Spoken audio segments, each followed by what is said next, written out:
Wayo! Hello, everybody. I had to. Thanks to Johnsy, who was like, boom, boom, boom. Let me hear you say wayo, wayo. I haven't heard that song in a freaking minute. That was such a damn good jam. I hope everyone is having a lovely Wednesday. As we like to say over here, it's the middle finger of the week. So stick those fingers up and say, fuck it, because we're here. We're about to kick back, relax, and have some fun. I see we have Johnsy in the chat. We have Pope. We have Miranda. We have Shy. I'm not sure if Drop Dead Fred is still here, but if you are, hello. Welcome to my channel. I hope everyone's having a lovely, lovely, lovely evening. So I was like, what videos can we watch tonight? I do have a couple funny ones, of course, because we got to throw in those funny ones. Hello, Marine. But I was looking through the interwebs, and I've been waiting for this video since Shannon, aka Creepshow Art, came back in December, at the end of December, with her video, which was like, this is my response to all of Emily Artfield's allegations that she's made about me.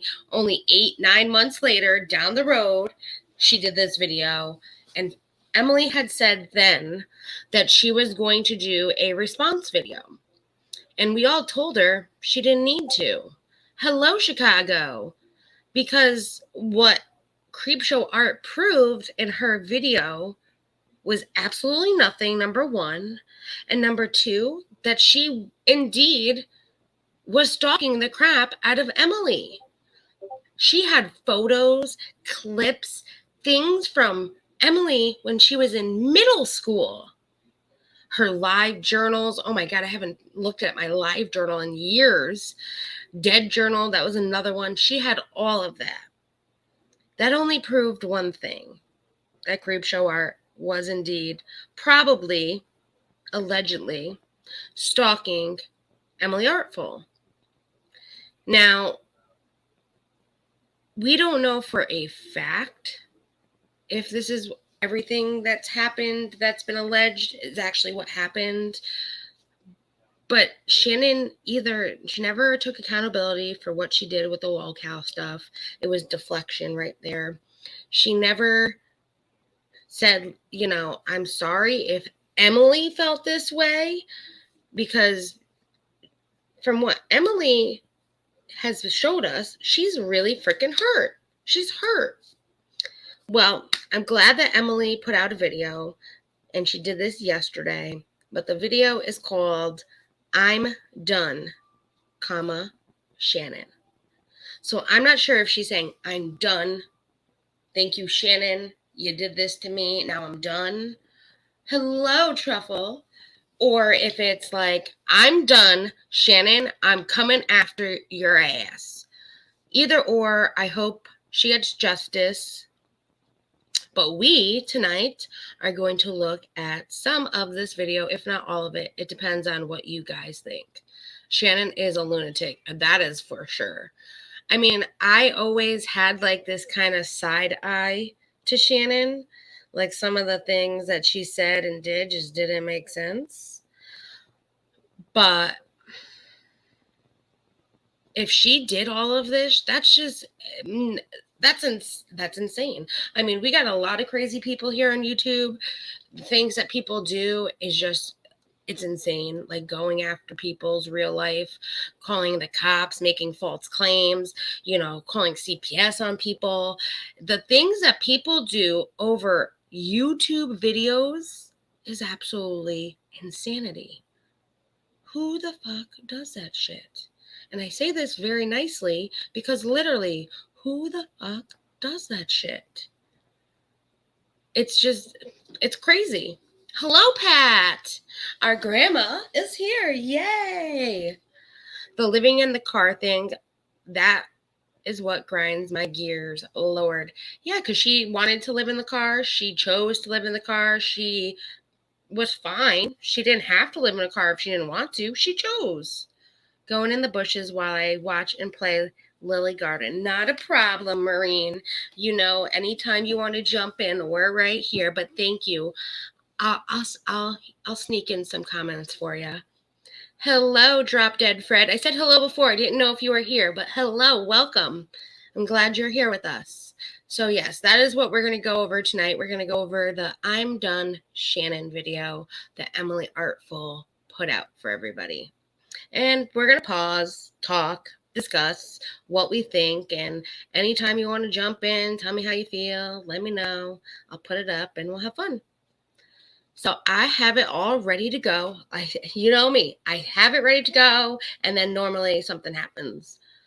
But set it up that she had to live in her car, that I'm a homeless. Yes, Chicago.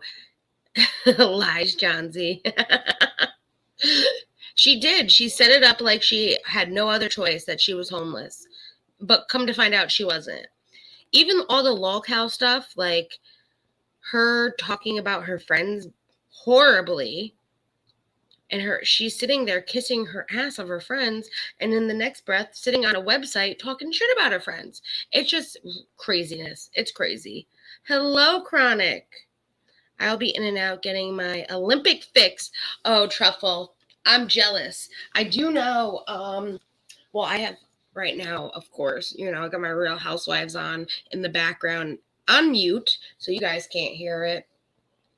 But I am like a total Winter Olympics phenomenon. Like, I'm a fan to the max, because I was a figure skater for 18 years of my life. So I love watching the figure skating, which I know it's the men's long program or short program tonight. It's one of them. And I definitely will be checking that out on the replay, because I have that shit recorded so I can go back and watch it and go over all the women's figure skating. I'm not big into the pairs, because I was a single skater, not a pair skater. So I'm not really into the pairs, but I wish them all luck, and I will be checking that out after. If you see anything that I need to know while you watch that, let me know. I'm lurking on YouTube. My TV is still not working. It's men's free tonight. Oh, awesome. Thank you. So it's just the men. Okay, cool. But still, keep me posted if you see anything that I need to know, because it's on the Peacock app as well. If you don't have the Peacock app, you can probably get it for like your phone or your tablet. And if you need like Peacock Premium, let me know, honey, and I'll send you a code, because I have that and I'm more than happy. What about Ice Dance? It's Ice Dance? I always just did figure skating, so all the jumps and spins, all that. Ice Dance never really did. I didn't know that they had that. I know like they had that, but I didn't know they had that in the Olympics. What, US or Canada? It's all of them tonight. It's just the men's everything tonight. I'm going US, of course. Pope's over there cheering on the other team just because he has to. I have the full version. Olympic is, oh, awesome. Awesome. So I locked no doors. I did thank my boss for the wake-up call the other night. Good. And did you tell him I said thank you so you come hang out with us? I appreciated it. We had a lot of fun that night. Okay, I'm going to share my screen. We're going to get this started. It is like an hour and a half video, so I will step it up a little bit, of course, so that way we're not here forever, but we'll see how it goes. We might be able to maybe skip a part or two, depending. And it's going to start automatically, even though I didn't press play. I want to make sure it's there. Do say US and the Ukraine, then Canada. Russian and Ukraine figure skaters are freaking amazing. Poland is pretty good too. So we'll see. We'll see who wins. But I'm still the US. Okay. I know I put on 1.25, but I'm going to double check and put this in our theater mode. This vidIQ tube buddy crap on the side. Yep, 1.25, and let's put it in theater. I think what she's going to do, and I haven't watched this yet because I waited for you guys. I think she's going to go legal is what's going to happen. And I hope she does. Let's see. Please note that all of what is discussed within this video should only be interpreted as speculation. No matter the mounting evidence against a specific party, nothing has been formally ruled in a court of law. I do my best within this video to adhere to using speculative language opposed to speaking in absolute terms. If at any point I slip and speak as if something is fact when it is not pertaining to my own life as I have lived it, please disregard that. I am going to pause. Is there an echo? Because if there's an echo, I just have to mute myself, but I want to make sure there's no echo. We Brits in the running. You're in the running. I'm not sure about figure skating, but you guys are good at a lot of Olympic stuff. Yes, so there is an echo. Thank you, lovely ladies. I'm going to mute myself and we're going to start. I'll just unmute when I need to say something. I do have it downloaded, worst case scenario, so that way I could just put it up through StreamYard, which we know that doesn't do the echo, but I'll just mute. All right, mute is on, and here I go.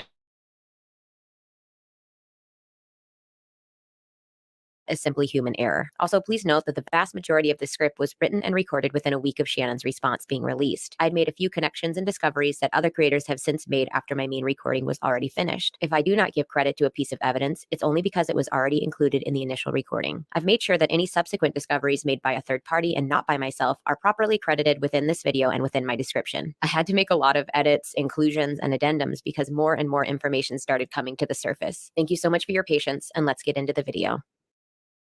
I know a lot of you on Twitter told me that I shouldn't even dignify Shannon with a response, and I'd usually agree with you. But because not everyone has a Twitter and YouTube is my main platform, it has left a handful of my YouTube viewers confused by some of what they saw in Shannon's video. I feel like at the very least, I should be allowed to not only talk about my side and to disprove some of the more egregious examples of misrepresentation, but to also come clean about a few things and to be open and honest about my past. I think that's fair, and unlike last time, I took my time on this response. She's a damn good artist. Let me just throw that out there.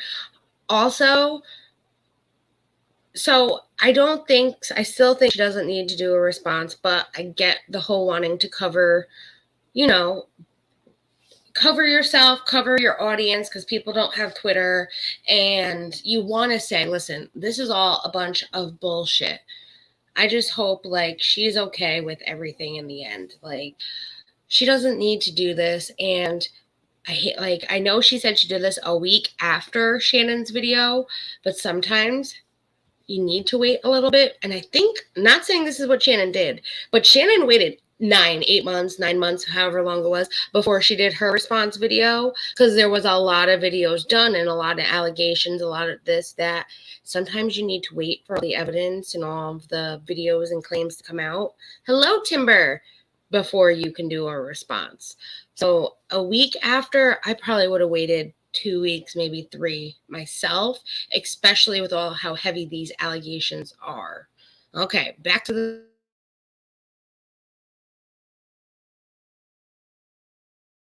I'm not going to go over Shannon's video point by point. That would take forever, and I'm not trying to make y'all watch another 2-hour video. I just want to say my piece and not just end this chapter, but close the entire book. This shit is a novel, and it's terrible. Shannon's lawyer sent me an email a few weeks ago threatening that if I did not remove every mention of her and her brand from my social media, that she would be forced to take me to court for defamation. They also asked me to make no mention of the letter they sent me while doing so. So essentially, I was to remove every instance of her name, every allegation I had made, and I would not be, quote, allowed to say a damn thing about it, putting me in a very uncomfortable and unfavorable position. I refused, and then her video pops up. Shannon starts off her video by saying this. If you are seeing this video, it means one of 2 things has happened. Either 1, my lawyers negotiated with Emily's lawyers and we reached a private settlement, which resulted in some form of retraction, or 2, I took Emily to court for defamation and came out the other side. Neither of these things have happened. It's a flat... Which we knew that before, that none of these things happened. Why Creepshow Art put that in her video, and I get it.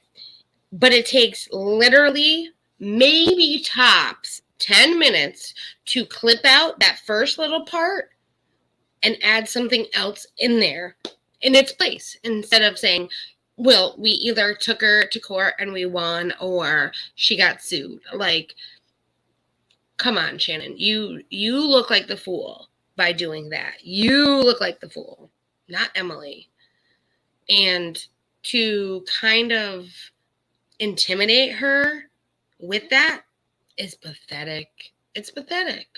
Unless it actually didn't happen. But from everything that's been said and done, I don't believe it. I don't believe it in the least.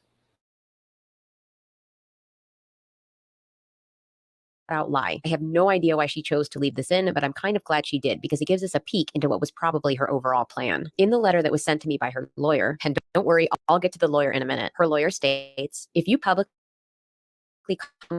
letter or the matter discussed herein, we will take that as a rejection to engage in settlement negotiations and will proceed to litigation. And earlier in that clip, Shannon specifically said that if you, the audience, were viewing the video, it means we either settled in or out of court, most likely meaning I would have had to abide by her original request to remove all mention of Shanthony and stop speaking about everything. So that leads me to believe Shannon wanted to get me to a place where I had to not only mysteriously delete all of my allegations, but also to zip the lip about the situation entirely, all while she eventually released that fail of a video, and I would be allowed to do shit all about it. This unnerves me greatly as it demonstrates her overall motives here. Shut me up by way of legal intimidation, then tear me down publicly and watch me squirm and fester in the hell she would have wrought. And this is only the tip of the iceberg. Shannon's lawyer, who I will not be identifying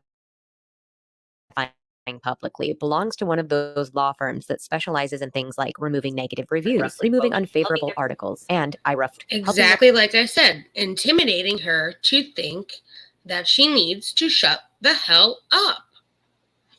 Like, one thing that when working in a law firm, like, these lawyers, I love them to pieces because I love the job that I was doing, but they think sometimes who the hell they are. And sometimes they're not even the best lawyers in the state, let alone won a case.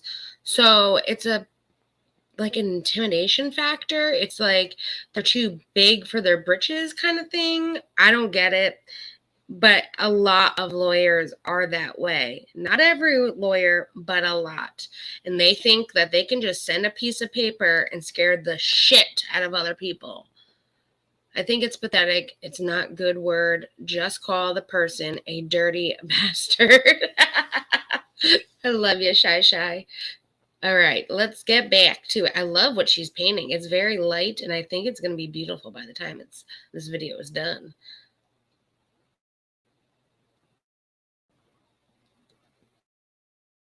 Mute.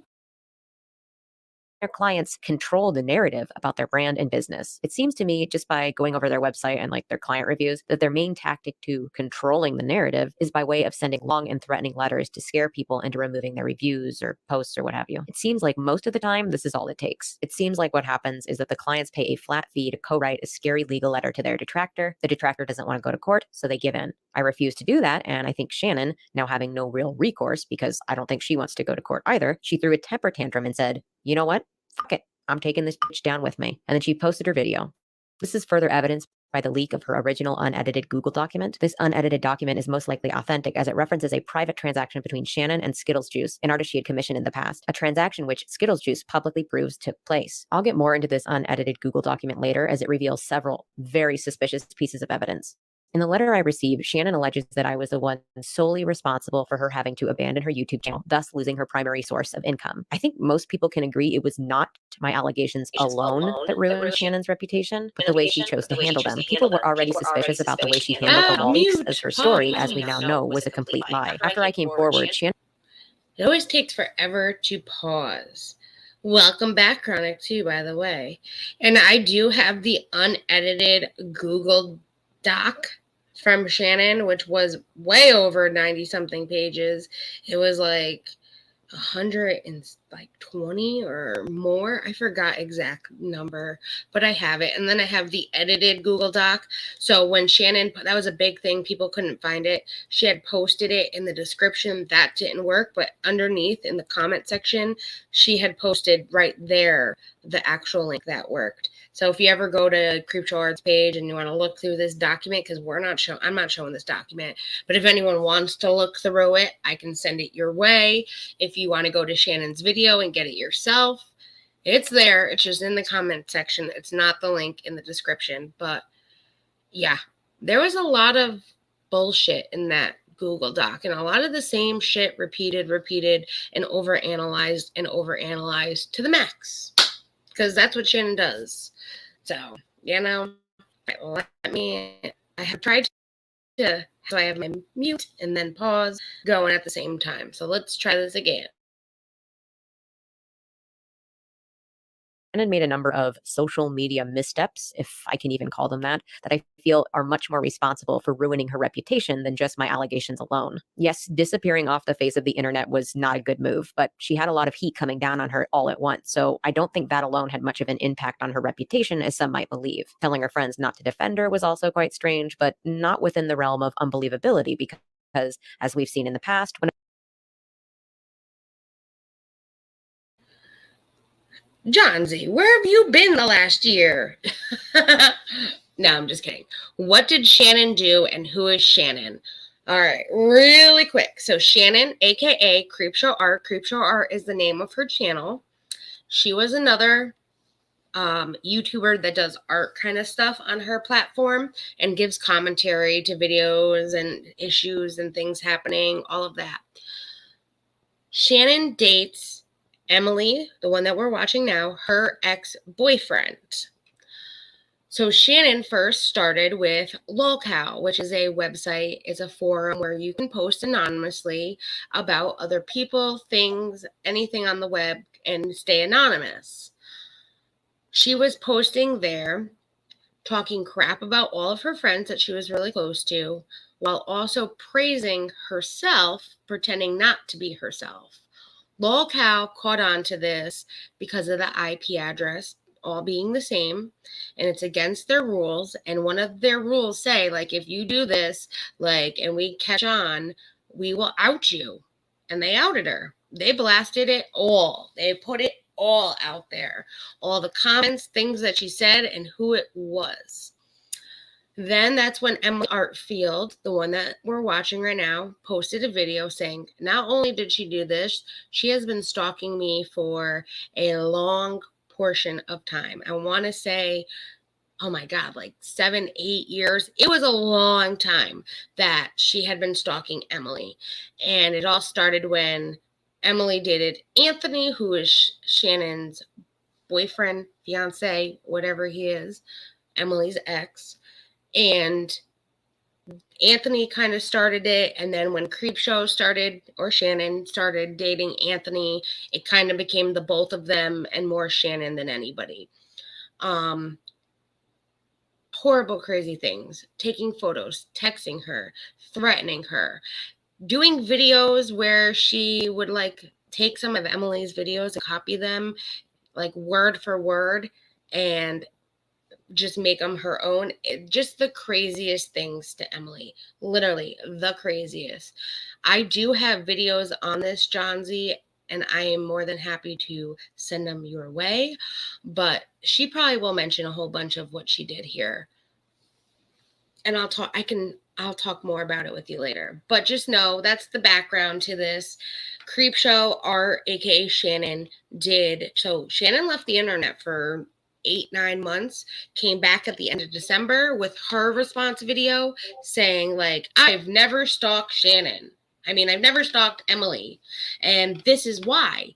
And her reasons why proved that she literally was stalking her from middle school. It kind of felt like Shannon always wish she could be like Emily. Like she it kind of felt like she idolized Emily and wished she could be Emily and like be Emily, like, because she knew maybe Anthony, her boyfriend or fiance, loved her Emily maybe more. Maybe she felt that way. It's all a girl's head. She maybe felt like maybe if I was Emily, he would love me more, kind of feeling.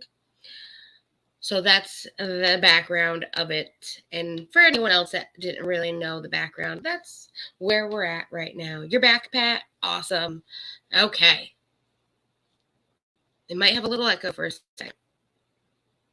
when a public figure is canceled, for lack of a better word, they create a kind of cone of shame that drags down everyone associated with them, especially if those people chose to defend the canceled influencer. So her asking her friends to not defend her is not that big of a deal on its own either. I think the two most damaging things that she did were, one, try and blame the lolcow leaks on a stalker spoofing her IP, which means without even asking to see the information lolcow had to implicate her, she immediately acknowledged those posts would appear to come from her computer without any question. and very quickly removing a large chunk of her old storytime videos from public viewing, conveniently right after I came forward. Now, I believe she deliberately did not delete the stalker video, something she even points out in her new video, as it was something I drew direct attention to in my original allegation. I think she felt if she left it up, she'd appear more forthcoming, all while she sneakily removed a large handful of videos very shortly after my video went live, and then continued to remove more videos as the days went on. Shannon claims that all these videos had actually been privacy claimed for months beforehand, and that she had proof that she would only provide in court for some reason. Sure. Yeah. Yep. So she deleted so many videos. I am just going to go back a little bit so we can go over what it says really quick.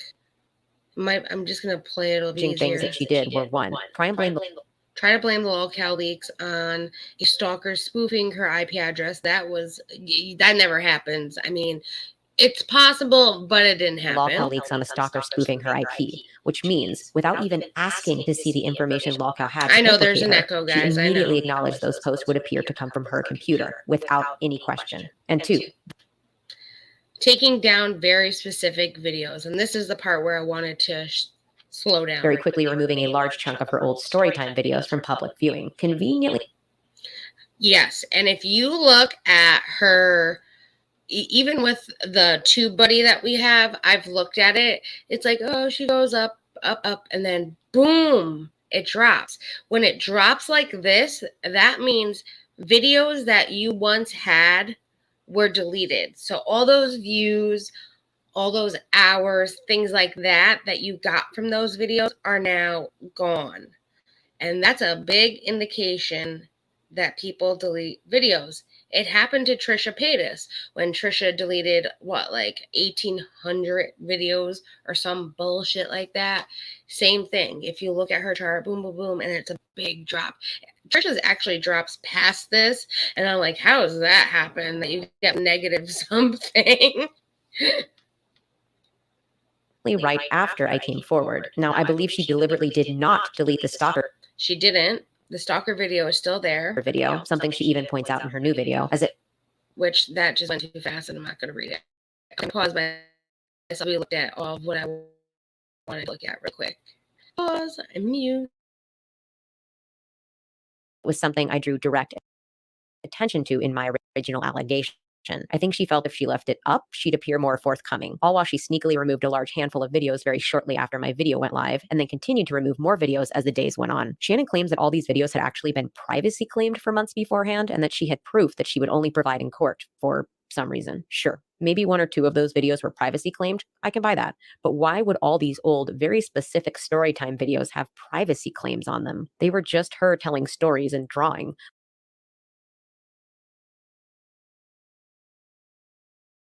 That is true. That is true. Why would all those videos have privacy claims? Now, I do know from the Trisha thing with Sebastian and other people like Lux, where it's like Sebastian doesn't put any clips of Trisha in his videos, he was getting privacy claims. So it is possible for some of these videos to have privacy claims without showing anything, but it would be very easy to get these claims taken off of these videos. So I don't understand that at all.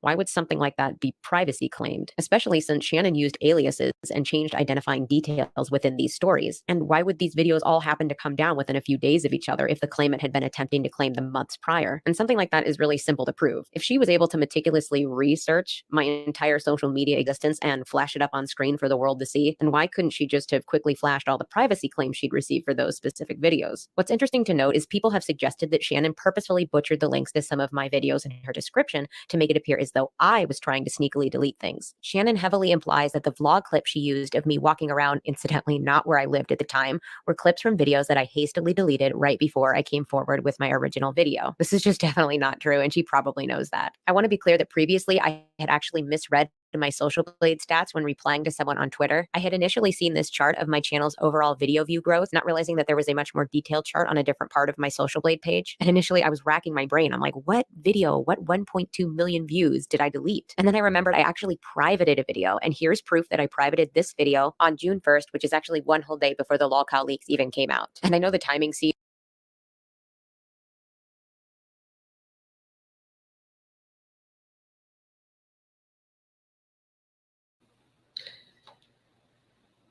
She goes so fast with throwing these screenshots out. I swear. I wanted to look at this. Oh, here we go. Proof that I privated this video on June 1st, which is actually one whole day before the lolcow leak. There we go.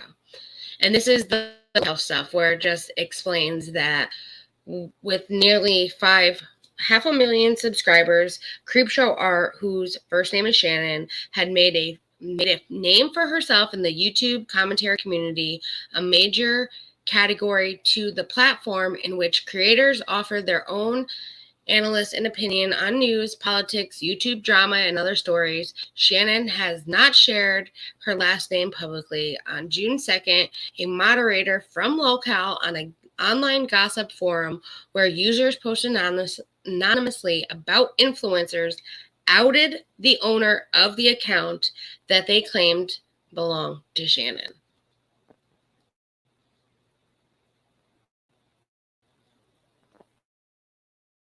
Leaks even came out. And I know the timing seems kind of serendipitous, but I swear it's just one of those weird cosmic coincidences. And the video in question is wholly unrelated to this whole fucking debacle. And the reason that the view count on the video doesn't match with the negative views on my social blade is because you also have to account for the positive views I received that day from other videos. This video is about a girl I knew in middle school who actually dug through the trash to take out a sketch of mine and pass it off as her own. And I'm going to be honest, the reason that I privated it was because I felt my commentary was a little bit on the mean-spirited side. And it really wasn't that bad. I'm sure the video's archived somewhere, so you guys can go find it and watch it. But in an effort to try to be funny, I felt like I came off a little bit judgmental. And just overall, it kind of put a bad taste in my mouth. The girl in question had actually bullied me at a certain point, so I had this really negative image of her in my head. And because of that, I didn't really see her perspective or try to give her the benefit of the doubt. And I just didn't want that negative version of me on the channel, and I felt like I could do better. I'm just going to say this is not the first time that Which Shannon it's has her projected channel. She something could she was delete the allegedly video if she guilty of onto me. wants. Specifically in the lolcow leaks, Shannon on more than one occasion accuses me of lurking and self-posting, just as she was doing. So she wasn't just fighting with herself on lolcow, she was also purposefully posting my content to make it appear that I was using the site in order to garner views. Weird. Where have I heard that before? Oh, that's right. Shannon did that. In fact, that was why she was called out on lolcow in the first place. I also find in her unedited... My pause is always too slow. We are right here. No, it won't let me go. All right, here we go. Okay, Emily, we get you want to post So she was this. doing. No one So cares. she wasn't just fighting with herself on lolcow. She was also purposefully posting my content to make it appear that I was using the site in order to garner views. Weird. Where have I heard that before? Oh, that's right. Shannon did that. Which is ridiculous. Why do people do that? So we're still doing that. Everyone talks about Creepshow is Creepshow meme. Imagine making Creepshow art look good, fake. And then this one says, yikes, I just got kind of bored of lolcow. TBH, I don't check it anymore. And this one says, I don't think she links herself. I'm a smaller art tuber, and her exact words were, she got bored of lolcow, and that was like 4 days ago. She really spastic, so I think she has a short attention span or something. Actually wrong with her. Damn. Okay, whatever you say there.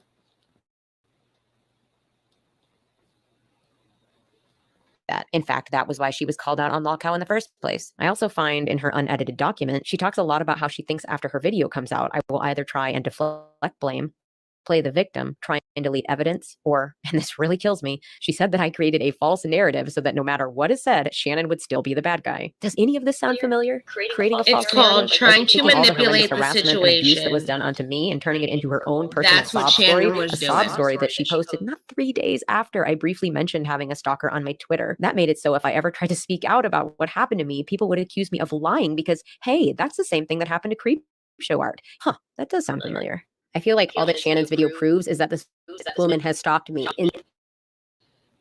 incessantly for years. It was a desperate smear campaign to get anyone on her side that she could, even if that meant including embarrassing and wholly... Pause.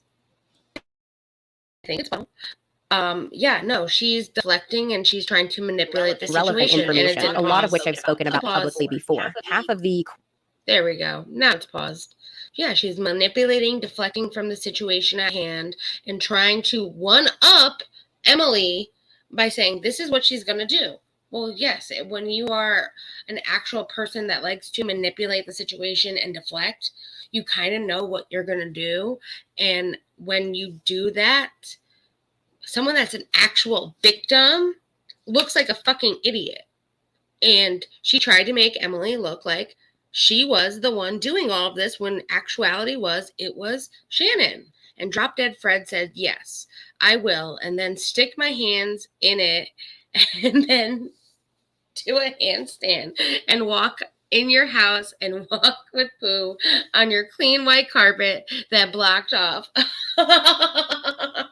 You guys are too funny. You guys are too funny.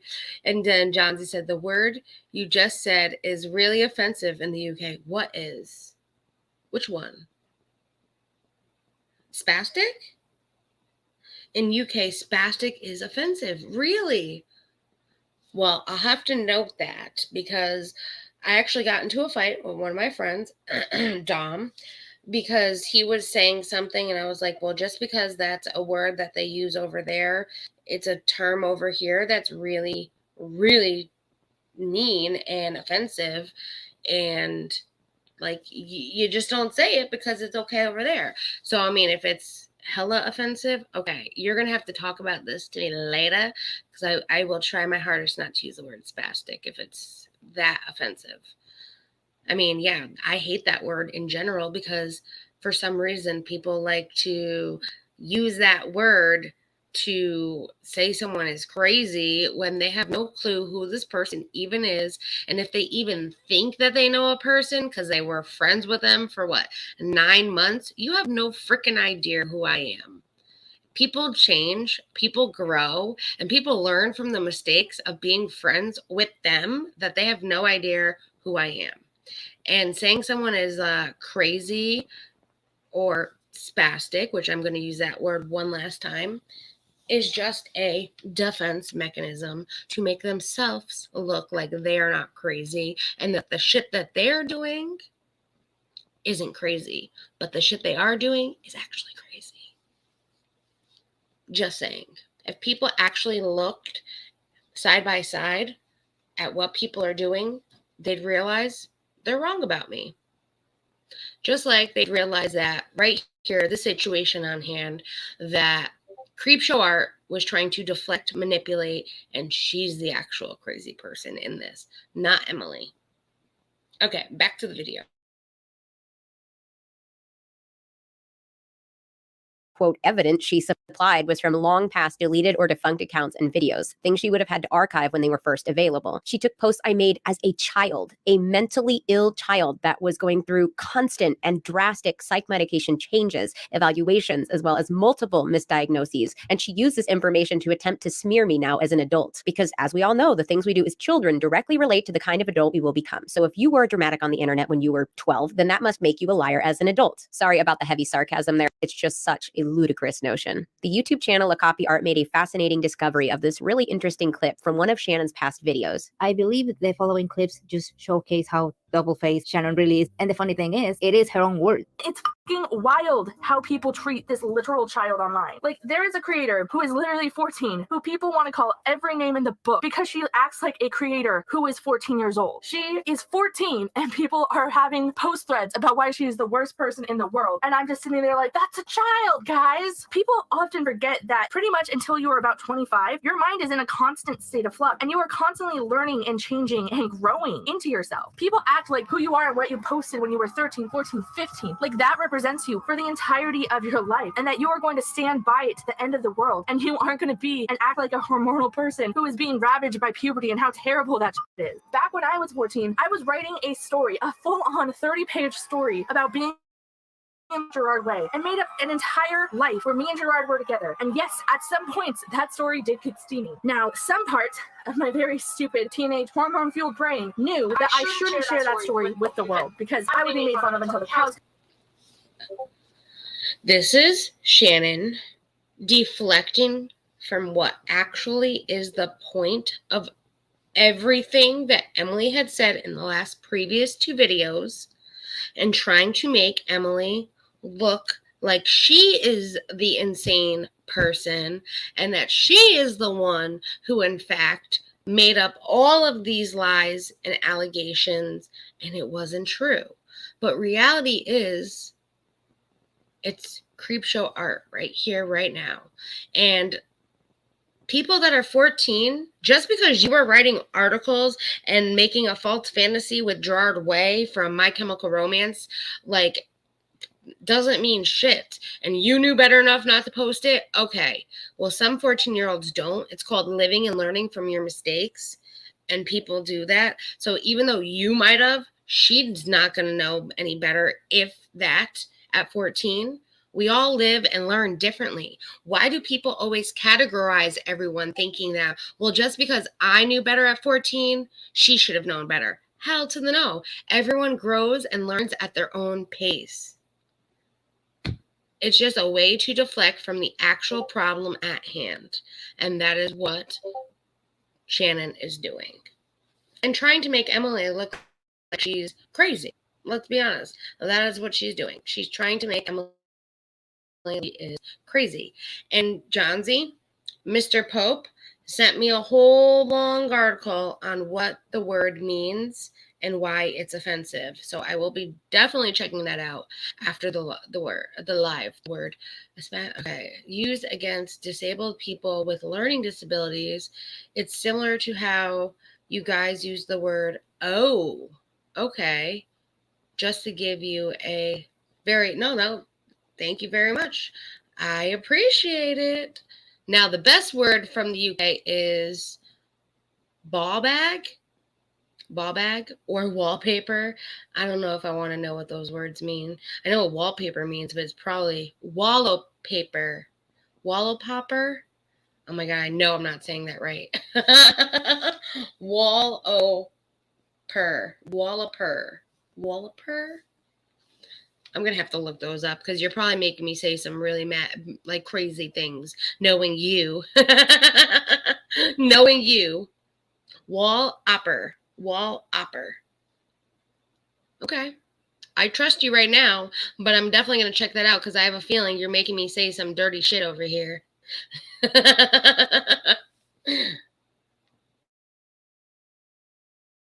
Come home. If I had made the mistake of uploading that to fanfiction.net, then that story would be used today to expose me in some way. Like my puberty fanfiction and fan art of me with an adult man that I was in love with because I was a hormone-addled teen going through puberty, that would be used to expose me as an adult. So Shannon, you, in your own words, acknowledge that literal children should not be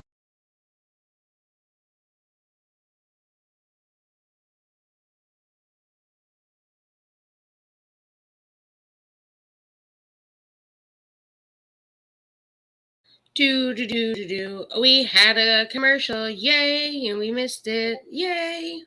I'm glad I paused it when I did. words acknowledge that And now it's buffering. Come on.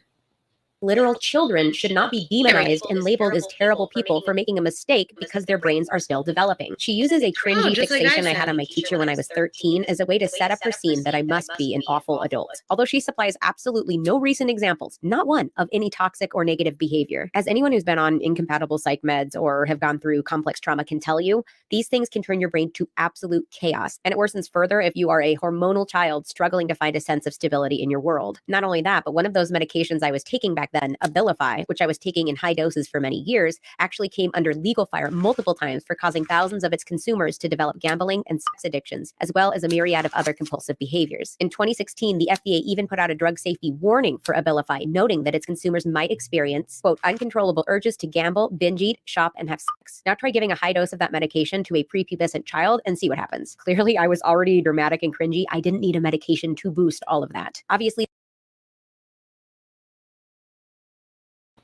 wow, poor girl. So yeah, so that didn't help either. That didn't help her growing and learning and all of that. Her being on a medication that did all of that affects her mental health for sure. Wow. And this is what I don't get with people. Like Shannon sat there and Truffle, I put your comment up because you were absolutely right. She didn't have a problem blasting Emily's deviant art across the net. Not at all. Not at all. She didn't. they're just, people need to stop assuming. It's like, well, just because she said this means that, you know, she is that. Well, maybe there are reasons behind why she said that she didn't also tell you. Sometimes people are not going to not necessarily not tell the whole story, but they're going to tell a story and they don't need to give full context from before and after and why this happened or that happened. But nowadays, it's like people have to, because if I say, well, yeah, this happened to me, well, they're like, well, that happened to you because you were just stupid, you were immature, and you had no idea what was going on. And it's like, well, maybe I did know. Maybe it was because this factor, maybe I was on this medication, maybe this didn't help, maybe that didn't help, and maybe I had no idea. But that's what people do, and it pisses me off. It pisses me off. Okay, had to get my rant out. Now we're back to the show. This doesn't mean Abilify bad. It just means these side effects were very common and that Abilify obviously wasn't compatible with me because I was experiencing some of those common side effects. However, this doesn't at all excuse my behaviors because it was still me posting those posts. Therefore, I am still responsible for them. But it does give some explanation for why they happened in the first place and why, once I was off Abilify, my life gained back stability rather quickly. I was given Abilify for an initial diagnosis of depression, and I believe that my subsequent diagnosis of bipolar disorder with obsessive compulsive tendencies only came about because of the side effects I was experiencing on the Abilify. There was only about a 6 to 8 week window between being prescribed Abilify and my then psychiatrist diagnosing me with bipolar disorder. In Shannon's video. Okay, pause. I was Truffle. I was like you said, you were at a young age. They gave you something, you forgot the name, and it was for your ADHD and had wild mood swings on it. I was on Ritalin as a kid. I don't know if that was something you were on. Ritalin is exactly like Adderall, but it was what was used back in the 90s for kids, and they realized that Ritalin and Adderall are pretty much the same thing. Like, it really is. But I had some crazy mood swings from 3rd grade to 8th grade because of the Ritalin. Yes, it made me focus and it helped with my ADHD, but it didn't help with the depression and anxiety and all of that. And that's why I'm happy that when I went into high school, I said, Mom, I don't want to be on this shit anymore. Can we figure out a way for me to get off of it? Because it really did a number on me as a kid. It did. So I can only imagine what you went through. And I'm sorry that you went through that. That affects us now, even to this day as adults, because we remember how difficult of a time we had as children. I recall it was on Ritalin too early. Okay, you were? Okay. So yeah, that's definitely going to affect you too. A lot of people I know that was on it had an issue with it. The Ritalin was okay, but restarting every fall was heck. Yes. Oh my God. Yes, my parents did the same thing, because why did they need it in the summertime when I wasn't going to school? So they would start it back up my mom tried to do it like 2 to 3 weeks before I started school to get it back into my system, but it was a bitch. It really was.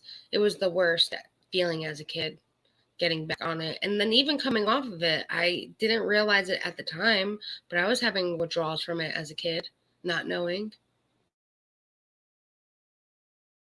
She tries to make the claim that I stated I had been using heroin since the age of 14. Emily didn't do drugs and was, in fact, very against drug use. She was not addicted to cocaine at 14, like she said, and she never abused drugs until after Anthony and her dated and broke up. Jesus Christ, it's even worse than I thought. I thought she said that I had claimed I used heroin since I was 13, but I guess she just throws cocaine in there because why the f not? I actually did try crack cocaine, but I was a much older teenager when I did that, and I certainly didn't say that in my video. What's interesting is the fact that she is misremembering a fact about my life that I did not include in my video, but that has some kernel of truth to it. And you know what? Maybe I posted about that experience somewhere online, and I'm just not remembering it. But the part that's really weird to me is that she takes this information about my life and purposefully twists it so it sounds more extreme, and she pretends it was something that I claimed in my original video, and just talks about it as if it was fact. This leads me to believe that Shannon knows even more than. I hate to say it, but there is this asshole that goes around many different social media platforms that claims he knows what I did as a kid or what I'm still doing as an adult. And let me tell you, when I say I've been clean for 11, now going on 12 years, why the fuck do I need to lie? And I know what I did. And when you're posting photos that are only 4 years old, 5 years old, what's that mean? Oh, I was clean. And who the fuck, like, I learned from my experience in my life. It doesn't matter. I know who I am now and what I do now and who I will be in the future. I hate when people do that. They use something that is your past, that is traumatizing, to use that against you and think that it's like they are doing like God's gift to bring you down and hurt your feelings and make fun of you. You're just a fucking bully. That's what you are. And that's what I gotta say about that.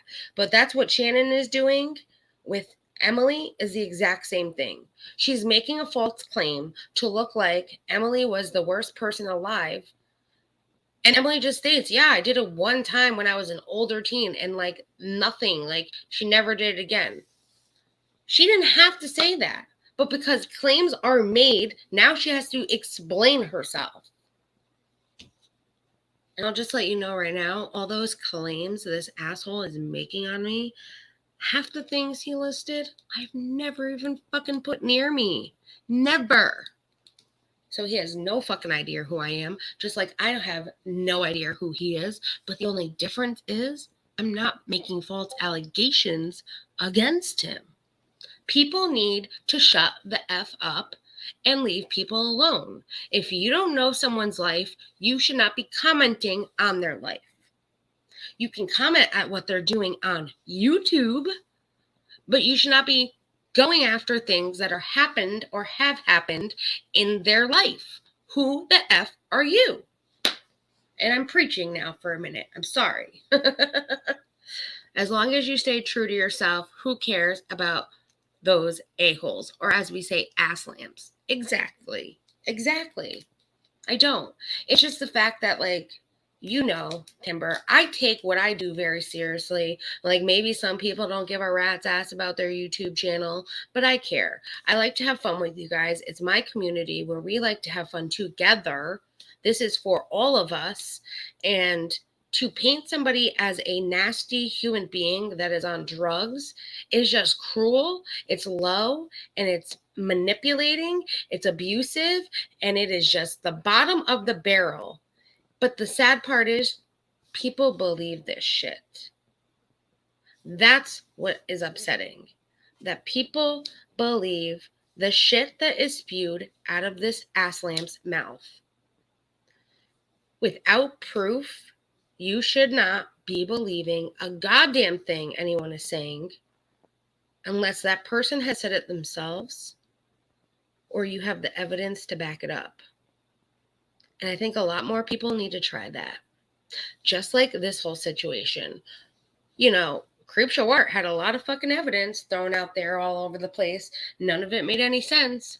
But the second she made an allegation about her doing a drug, everyone's saying Emily Artful is a heroin addict. Emily Artful is doing this. Emily Artful is doing that.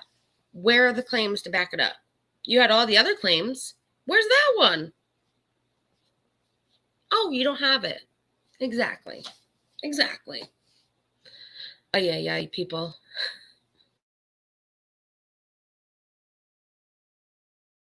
Than what was included in the video, the Google Doc, or even the unedited Google Doc. The channel Hannah Needs to Yell caught Shannon doing the exact same thing, except this time when she does it, it was in reference to me being fired because an explicit video was sent to my boss. I also just want to point out a few misquotes in Anthony and Shannon's retelling of this whole situation. Anthony and Shannon Drop dead Fred. That would be funny. That would be funny, but no, it's okay, honey.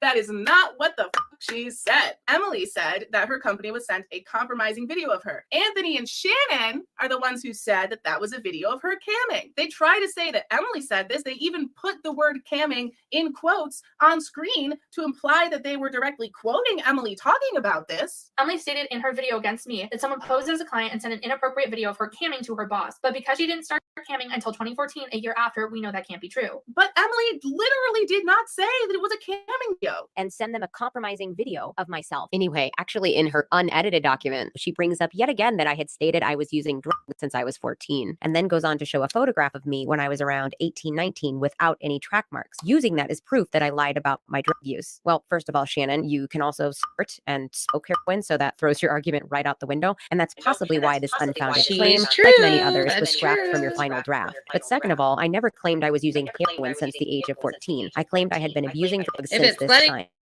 Sometimes I would abuse either the psych meds I was prescribed or, more often, the sleeping aids. In Brandon's response... Pause. Thank you. Hey, people forget this. See what I mean? Like, people assume. It's like, well, she has nothing on her arms, so she must be lying. There are other ways to do drugs, too, and that's what people don't get. Like, people are just all over the freaking place. Everywhere. Everywhere. Let's see. Just make a video. There's our ad that I was waiting for. I knew the ad was coming up. There we go. I'll come in 1 second. Let it load. Let it load. Make it with some jars behind you with H labeled on it and another with the C on it, and just take the piss out of them. Oh, Lord. I wish. That would be hilarious. But you know what's the problem, Johnsy? People would actually believe that shit, and then they'd be like, oh my God, did you see the jars? Did you see the jars she was playing with? Oh, it's true. It's true. For real. Also to help with Peaches, which Peaches herself outright said. Of course. Now, did you pause now? Because my Lord. It was a complete lie. In the conversation I had with Shannon in 2018, she claimed that the Britta account was a malicious stalker, even though Britta was supposed to...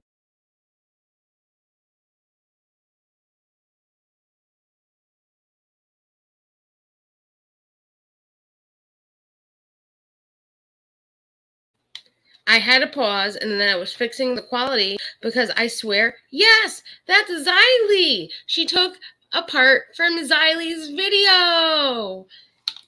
Yay. I'm so glad. I hope it's like a good part, though, because I love Xylee. So I'm glad that I know that Xylee like believes everything Emily says and is all for Emily. So I'm very happy for that. But that's awesome. All right, because I saw the stars. I'm like, I wonder if that's Xylee. That's awesome. Even if you did take, who gives a fuck? Some of the coolest people were off their tits. You wouldn't have half the Beatles. Exactly. People don't remember that. And like what? The Beatles did all of that acid and shit. And look at all the beautiful music that came from that stuff. I'm not saying go and do drugs at all. That's not what I'm saying. Not at all what I'm saying. I'm just saying, like, you're right, Johnsy. You're right. People forget that shit. Yeah, I would believe it if they would probably run this now. Yeah. You know how it is. They will believe anything. Anything. And then they'll run with it and then make it look like you're the worst human being in the world. Oh, what they're already doing to me right now. Like, I would love, like,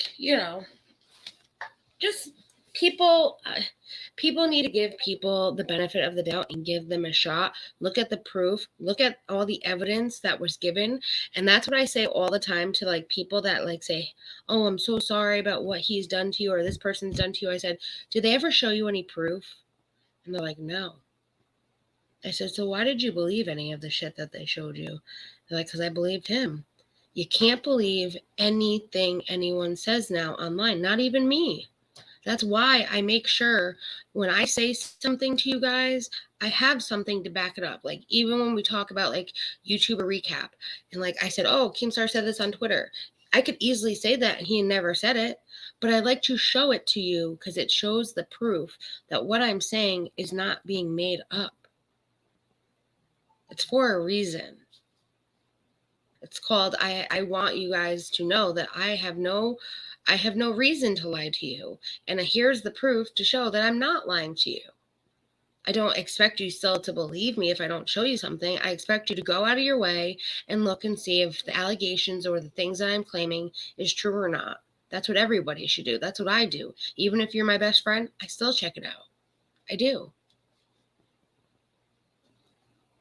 But look at Xylee. A throwaway account made by the stalker's sibling, which is another bizarre inconsistency. She also claimed that they had deleted their account, which we know not to be true. In order for what Shannon has said to be true, the 15-year-old stalker would have also had to have an account called Brita Filter. They would have had to message Shannon on that account, then delete their account. Then afterwards, the sibling would have stumbled across all the evidence of stalking, and then they would create a burner account, also naming it Brita Filter, and then they reached out to me, which doesn't make sense to me because if I were the older sibling... Well, I know why Xylee is on here. It's because I must have clicked the next button and it went to Xylee's video. I'm such an idiot. I'm thinking that Emily has Xylee in her video and I'm like, yay! Guys, I did an oopsie. I pressed the next button instead of the pause button, and my next button was Xylee. We'll have to go back. I'm sorry, guys. I'm sorry. I'm so sorry. By the way, Xylee is covering this as well. I realized until now. So I love Xylee. I mean, go check Xylee out after. See how her video went. I know I'll still be watching it even though we're covering it right now. I can't believe I did that. On video, he cites an incident where I was That's covered too in black funny. paint and was saying I couldn't wash the darkness off. I was wondering why it just didn't seem right at all. And I was like, wow, Emily took a piece of Xylee's clip. That's awesome. Oh my God, I'm such an airhead. I know. Go me. Oh my God. Okay, now we can get back to where we were. There's two more. Wait, what? Is there a spider in a rose? That's so pretty. I want that as a tattoo. Well, Truffle, if you want, I can try and screenshot this later for you when she's finished, and I can send it to you. I had to remove them. Sorry, Johnsy. Remove what? Your comments. Why? Okay, it's fine. I get it. Don't worry. Johnsy, we love you anyway. I recall times of mental breakdowns where she'd be covered in black paint and we'd be trying to keep it as to not let the darkness escape. This was because I had taken too much of a prescribed sleeping aid in combination with another psych med I was not supposed to be taking anymore, and it caused me to hallucinate. Anthony was obviously present, initially thinking I had not taken my medication, but I eventually fessed up to him that I was in fact taking too much of it. This would have been the only inkling at the time Anthony would have had that I had been abusing drugs, as I did try very hard to conceal that from him. Shannon was right, Anthony was very anti-drug, and I knew that, so it made me want to hide that part of me even more. Regardless of how anti-drug he was, later on he still chose to continue to interact with me even after he had discovered I had been abusing much harder drugs. And now we get to this part of the video, the part where I found messages that I believe corroborate my retelling of the night my rape occurred. Aside from me literally showing you guys my phone, Shannon herself actually confirmed that these messages are real by using them as evidence in her own video. So we know now from both sides that these messages are from Anthony. For anyone who is still skeptical, I'll include a clip of my actual phone scrolling from the very top of the messages where Anthony identifies himself all the way down to the messages we're about to discuss. While I was skimming through old messages between Anthony and I stumbled upon a discussion about an illicit video I had sent him. This conversation took place on August 6th, 2014. I made a joke about Anthony having a fancy mustache and a glass of wine, and he mentions he doesn't drink. His fervent sobriety and refusal to be around someone who isn't also sober is something that is referenced in the tiny little paragraph dedicated to my rape at the end of the legal letter sent to me by Shannon. I think it was, yeah. So it says, finally, we must address your allegations. Anthony sexually assaulted you. Anthony unequivocally denies that the interaction at your father's house occurred. He further denies that any sexual activity, or wait, hold on. I hate when it does that. At any time he took advantage of you when you were under the influence of H and unable to consent to any sexual activity. Anthony acknowledges that you had a single sexual encounter after you broke up, but it did not occur at a time when you were using. It never would have happened. As you know, Anthony has been sober for several years before you dated in 2011. Since entering recovery, Anthony has maintained a zero tolerance policy for associating with individuals whom he knew to be actively using. Numerous witnesses could attest to this fact. He would not have interacted with you, much less took advantage of you while you were visibly impaired, probably or under the influence. But again, I think Emily was right there. Some people don't even know that someone else is using unless they tell them. Some people literally, like there are people out there that can be high and you have no idea that they were even high, because they don't show the signs. They don't show the symptoms. They don't look like they're high. They don't act like they're high, but they're high. It happens. It happens. So he might have not known, and she could have been. She absolutely could have been. You would never know. Never know. That's what Jackie can write on the jars. Cow cane here on it. I'm starring that so that way I can remember that. It's being creative, that's for sure. Me talking about... You're too funny. You're too funny. All right, mute.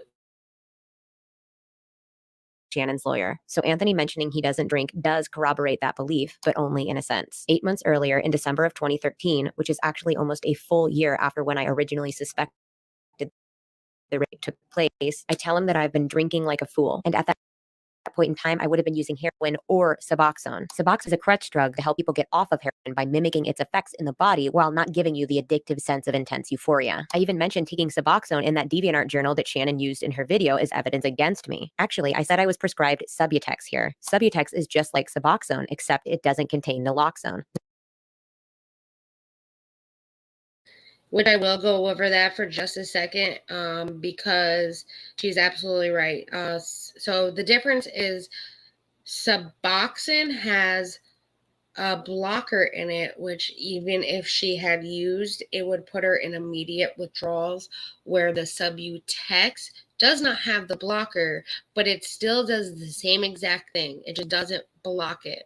But if you did use it, it'll still put you in immediate withdrawals. That is how it works.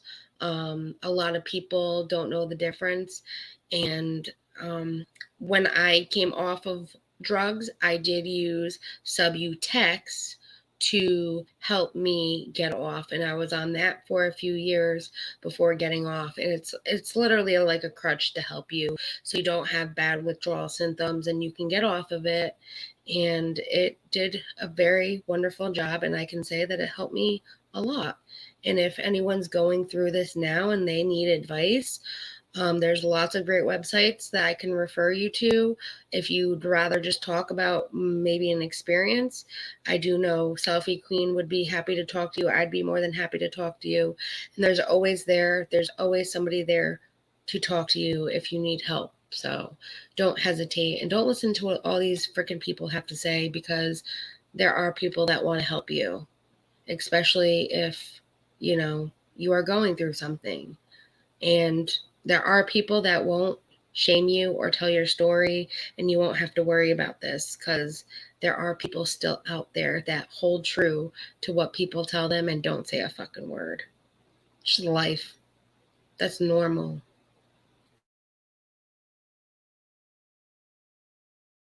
Naloxone being the drug that counteracts the pleasurable effects of an opiate. So users who take Suboxone and attempt to use heroin will immediately be put into withdrawal. Subutex is just pure buprenorphine. Buprenorphine being the drug that mimics the effects of opiates within your system without actually getting you high, except you definitely can still get high. In fact, I even say it kind of gets you dopey in my DeviantArt journal. Not really the words of a sober person. Subutex can be even more dangerous to mix with alcohol because it's just pure buprenorphine. I just wanted to make that clarification. The cardinal rule of being on Suboxone is you do not mix it with alcohol. Every addictnosis can be super dangerous, almost as dangerous as mixing heroin and alcohol. AmericanAddictionCenters.org says alcohol and buprenorphine are central nervous system depressants. Taking them in combination leads to an enhancement of their effects. Side effects that might occur with buprenorphine use can be significantly increased in intensity and number when the drug is used in combination with alcohol. These side effects include issues with nausea, vomiting, and constipation, headache, blurred vision, dizziness, and fainting spells, increased sweating, heart palpitation, increased or decreased blood pressure, and an increased potential of myocardial infarction, decreased motor coordination, poor response times, and extremely impaired thinking processes, including issues with judgment. My first stint of sobriety started in September 2012, but over the course of the next few years afterwards, I would be an on and off user. I would use Suboxone for a couple weeks to keep from going into withdrawal, and I would get up on my high horse and talk about how I was sober and how I'm my life. not really sure why she had to go into details about the difference between it, because regardless of the difference between the two, you just don't use alcohol. That was a big reason why I stopped drinking too, and now I just don't like drinking at all. I don't know why she really had to go into that. I mean, I get it. She was trying to say that it mimics, like it helps, but it still mimics like you're on something when you're not. So maybe that's why, but I didn't really understand why she had to explain that. But I'm glad she did because it does help those that may not know. Now they know. Was so much better sober, and then a few days later I would stop taking the Suboxone and go pick up. And so I wasn't really sober, but during the course of this time, there were tiny little glints of sobriety, but it obviously wasn't real sobriety. And now as I slowly piece this puzzle back together using messages and medical records and even some evidence from Shannon's own video, I realize now that I would have either been drunken on heroin or drunken on Suboxone. And either way, the side effects are intense. It's no wonder I had difficulty piecing this back together at first when I knew in my hardest of hearts, in my fucking core, that this happened. I tell him that I've been drinking like a fool and that I wasn't drinking because I was trying to party, but because I was trying to escape, meaning escape from reality. From then on, I sent him a few incoherent, clearly intoxicated messages complaining about an inappropriate encounter I had with my then boss. I didn't mention it here, probably because I was upset specifically about my boss, but this also would have been right in the middle of Bob and I taking a break from seeing each other. In the messages, I tell Anthony to call me, and that's where the conversation ends. I believe that night is when I asked him to come over. Due to all these factors adding up perfectly, I now believe this was probably the night the rape took place. The next conversation we had was initiated by Anthony, who sent me a sexually suggestive message, which I responded to in a sexual manner as well. This conversation took place only 5 days later, and at that point, I would have just started seeing Bob again. Even though it was a stupidly classic, we were on a break situation, I still felt guilty for having slept with Anthony and embarrassed that I was high and drunk, but I also felt guilty because I felt like I had led Anthony on. I didn't want to immediately shut down his sexual advances here because I felt like I had led him to believe we could now engage in a physical relationship again, and I was also afraid of him blowing up at me. So I kind of just slowly segued into talking about how I had started seeing Bob again. And I know there's going to be a very small percentage of people who will lose their mind over this, but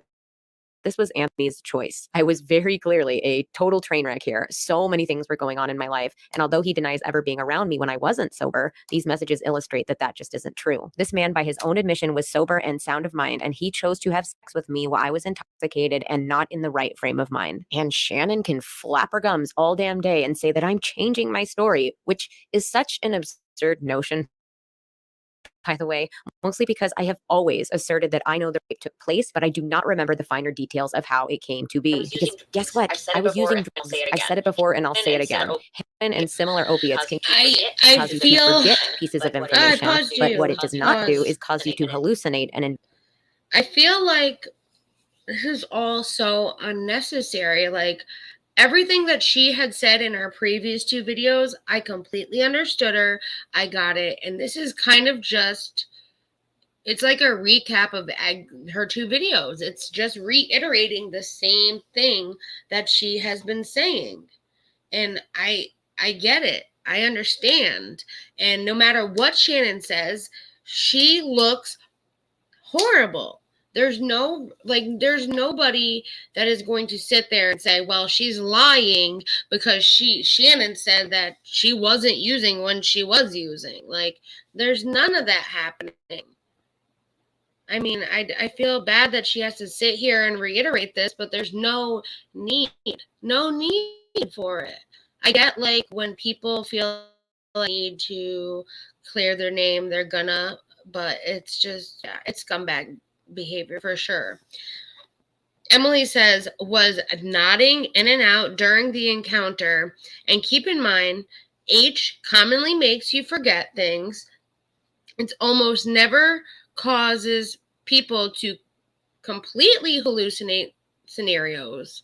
I'm trying to be objective for the general audience, but I know what happened to me. That's all I can say. I don't know anything about this because I never did that. I do know from me being on Percocets, which is similar to it, the main thing people would do is nod in and out. Yes, when people say, oh, they're nodding out, it's usually meaning and referring to someone being on a drug. I don't, forgetting things, I don't remember that stuff. Like, I don't know how that works. But hallucinating, I never had that happen. I don't know. But you still know what the hell you're doing. You still know what the hell's going on. You still have an idea of everything that's happening around you. You're not like on a psychedelic drug where it's just you're in a whole different world. Like you are literally hallucinating and seeing things everywhere. Like, you know what I mean? I don't know. I feel like to reiterate any of this, and people leave her. Her story is very believable. Only she would know. How the fuck does Shannon know anything anyways? Shannon didn't live in her shoes. Shannon didn't walk in her shoes. Anthony wasn't around for all this shit. So she's listening to what her boyfriend says because her boyfriend did this and he's telling his side. Maybe your boyfriend's lying to you too. Maybe he's not telling you the whole truth because he doesn't want you to think that he's a scumbag. Maybe. I mean, it's possibility. Possibility. Oh, wow. Futurama is coming back. What? Her description is correct. Okay. Thank you for that, darling. Thank you.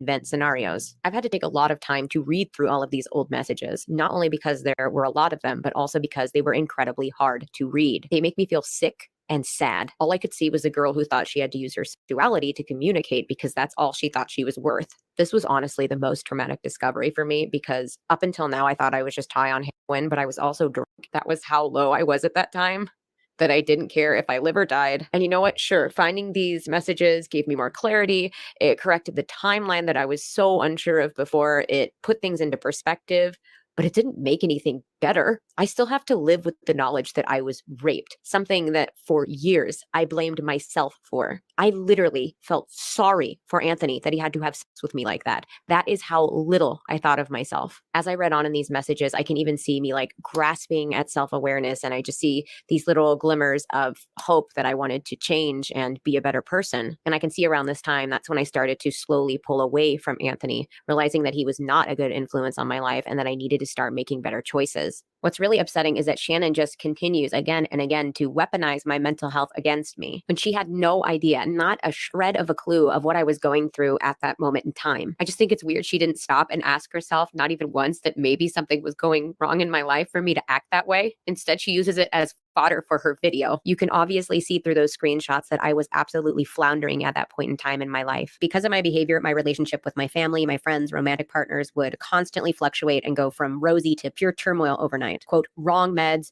drug addiction, complex trauma, dismissive doctors, and institutionalization peppered my teenage years. I had several inappropriate encounters with older people, mostly men, but some women, when I was a preteen, and I believe that further fueled this downward spiral and painted a path for what kind of partners I would be drawn to in years to come. Regardless, and I want to make this point very clear, the posts I made as a kid were still wildly inappropriate, and my past was certainly checkered, something I've time and time again acknowledged, both publicly and in my own private therapy sessions throughout the years. I have never tried to hide this, and I feel it's very important I'm held accountable for all of it. However, some of the screenshots that Shannon made in her video are wildly represented and are either a complete butchering of what my actual claims were or screenshots of someone very clearly mimicking, insulting, and at times pretending to be me because, yes, I had made several very shitty, obnoxious, inappropriate, offensive, and quite obviously deeply problematic statements on my own real accounts. But I do caution you about believing that every screenshot came from an account that was actually owned and operated by me. I'm not. I feel like this is so, like, it's all unnecessary. Like,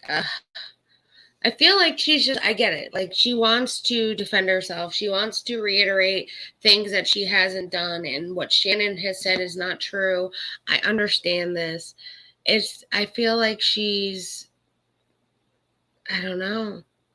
She doesn't need to. She doesn't need to be doing this at all. Her motor control is amazing. It is. I like to watercolor the way it doesn't move outside the lines. I didn't know watercolor was like that, to be honest, Johnsy, till I saw this. I used to have to write a description of what it was meant to be that I was drawing for my artwork in school. I was the crap at drawing. Well, I would love for you to draw me up some stuff if you want to try.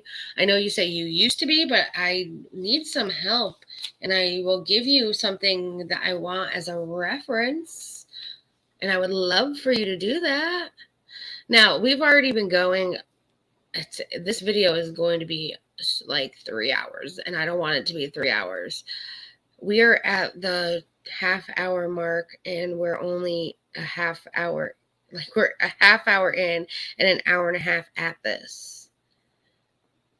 I'm going to go a little further because I want to know, but like, honestly, it just really, it's reiterating everything she's already said. And clearly, like, don't believe all the screenshots. Yes, don't believe all the screenshots that you see. Think who you're getting them from. Some screenshots, yes, can be faked. Some can be real. Some can be fake accounts that were made just to prove a point. I mean, Shannon was stalking Emily. How do we know that, like, Shannon didn't make an account to make it look like Emily and then say, here's proof, guys. Here's proof. Oh, I don't know. I don't know. I'm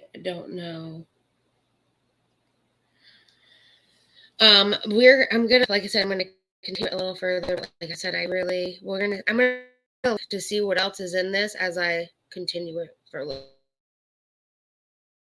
Saying that these accounts were necessarily run by Shannon or Anthony, making more obnoxious fodder to expose and harass me in some way at some point in my life. I'm just pointing out that certain accounts seem suspicious and just overall off to me. Shannon herself even points out that the Snacky Packy 9gag account mimics the tone and subject matter of comments I had made on my personal accounts. And if you look, you'll notice that the troll account really only regurgitates 5 or so pieces of information that had come from my personal accounts. It's really just a shallow caricature of the shitty person I used to be. And if you actually read what I put in the little meme calling out Snacky Packy, I said, find out someone is impersonating me on 9gag and is using real information about me from my Facebook. They even use a photograph of me that was publicly available, and then the first line in the bio is not a fake account. And before either of our videos came out, I voiced that I thought Shannon had been making fake accounts pretending to be me and bolster my past shittiness in order to expose me at some point in time or use it as leverage. In my original video, I didn't include the Snacky Packy incident or other incidents where I believed Shannon or Anthony were possibly impersonating my online persona because those instances had the least amount of proof to connect them back to Shannon or Anthony. But now, the fact that Shannon even put the Snacky Packy incident in her video is suspicious to me. And if Shannon really thought the Snacky Packy account was me, why didn't she include it in her list of my aliases? If we're just going by the likes and dislikes on that meme I posted, only 27 people, a very small pool, interacted with it since it was posted, and my Ranting and Raven 9gag account isn't attached to any of my other social media. I very briefly used Ranting and Raven as my screen name on YouTube before I ever uploaded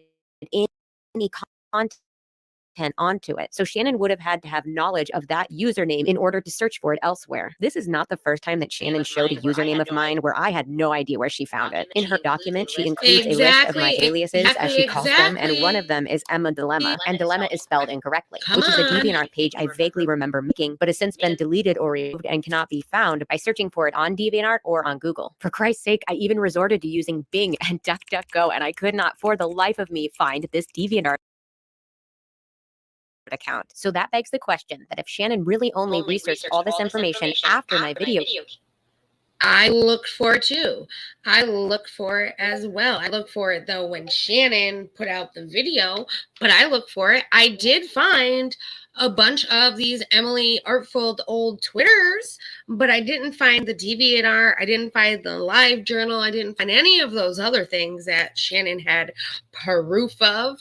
So I'm not sure where that all came from. Yeah, it's an hour and a half long. I mean, and we've already stepped it up to 1.25. I mean, like I said, it's like an hour and a half of her reiterating the same shit. So right now we're at the acknowledging my mistakes, the truth about my W, because it doesn't say the whole thing. And then it goes into Shannon doesn't know anything about my relationship, which that's true. Truth about my storylines. Then this goes into the age gap relationship and how it is not what you think, because they were saying she was like 14-year-old dating someone else at a older age. And then it goes into sobriety featuring Bob. I'm not who Bob is. And then it goes into I never changed my story. Her story has not changed. That's true. Shannon Lies and Manipulation Part 1. Lol cow. I mean, it gives a lot, and her video is already linked below. So if you do want to watch the rest of this when you have time, because there's going to be a lot of screenshots that looks like friends of Shannon. Shannon has no room to call someone a scam artist. It does go into a lot and an exhausting conclusion, and people on Discord are going crazy. I can't look at what else it says. So I think what I'm going to do is we're going to finish. We're almost to this last part, which then goes into acknowledging my mistakes and the truth. We're going to watch that little bit. And then from there, I want to show you a cat video that Pope found so we can have a nice laugh before the end of the night. And then I will pause it there and I'll give you the timestamp so that way you guys can finish it off yourself when you guys have time. I know I'm going to watch it later on tonight and finish it. It's just a long video. And like I said, Emily she wants to cover her own ass. She wants to, prove that all the shit that Shannon was saying about her wasn't true. And I get it. Allegations that are this serious, people don't realize they fucking hurt. Stop lying. Just stop lying. That karma will come back and get you. So let's finish the little bit that we have left for this chapter. I gotta clean, so I might put it on. Yeah, that's what I'm gonna do. I'm gonna lay down and watch it and hopefully not fall asleep. But I will definitely timestamp it for us so that way we all have where we left off too.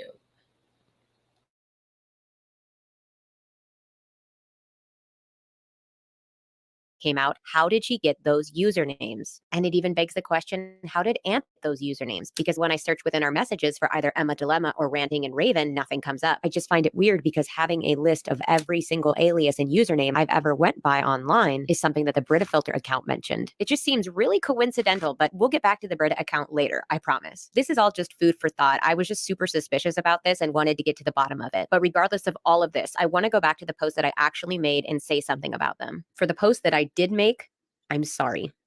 They were a perfect example of me being a full-on pick-me girl and shaming other women because I was incredibly self-conscious of my own weight. It fluctuated dramatically at times, and I took it out on women who I was jealous of. It's as simple and petty as that. In Shannon's video, she claimed that I never lost a drastic amount of weight, but then goes on to show a picture of me when I was 165 pounds. Shannon even claimed that I lied about when a certain photo was taken, saying that I claimed I was 15 and in high school when the photo was taken, when in reality it was probably from middle school. And she's seen all of the pictures I posted of myself from 13 onward, and I never looked like that.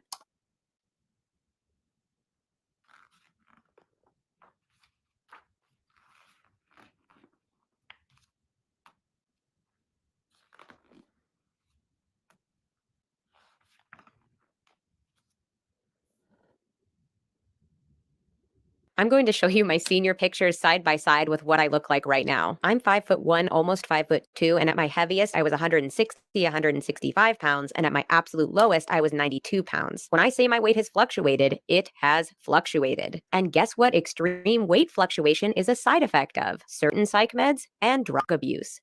Weird. It's just so backwards to me that Shannon accuses me of faking eating disorders, of faking mental illnesses, when clearly in a lot of the posts she's using, I am not well. Not only this, but she had been very outspoken about mental health and eating disorder awareness before. Vice put out a really interesting piece in 2019 talking about how eating disorders often come about because of trauma. If you're currently struggling or in the recovery phase of your eating disorder, I highly recommend watching it. Regardless of Shannon's fucked upness, I have to also sit here and acknowledge my fucked upness at some of the comments I had posted in my early 20s. Something that I just can't stand is when a creator is called out for something and in their apology they claim they were a different person back then. The things that I posted did not come from a different person. That was still me.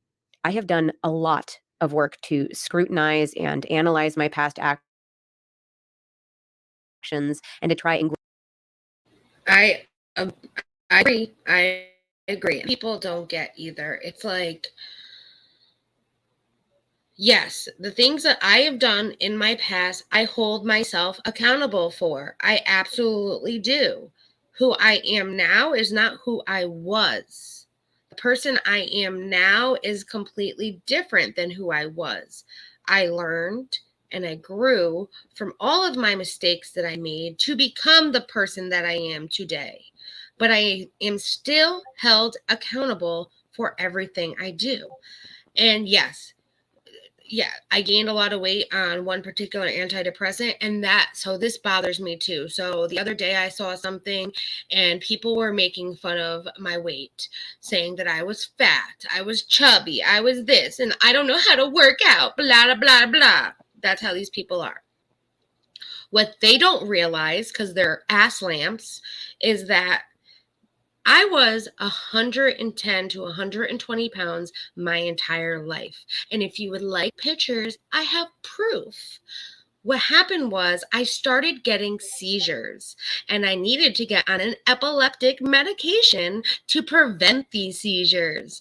And the medicines that I was put on, Lexapro, and I'm on Lamictal now, so you know, those actually made me gain. The first one that I was on, which was the Lexapro, Lexapro was the first one, and it made me gain 30 pounds in 1 month. Not from me eating, from the medication. So pretty much you're telling me I'm fat because I'm lazy, which is not true at all. And if I don't want to be fat, then I need to get off my medication that saves my fucking life.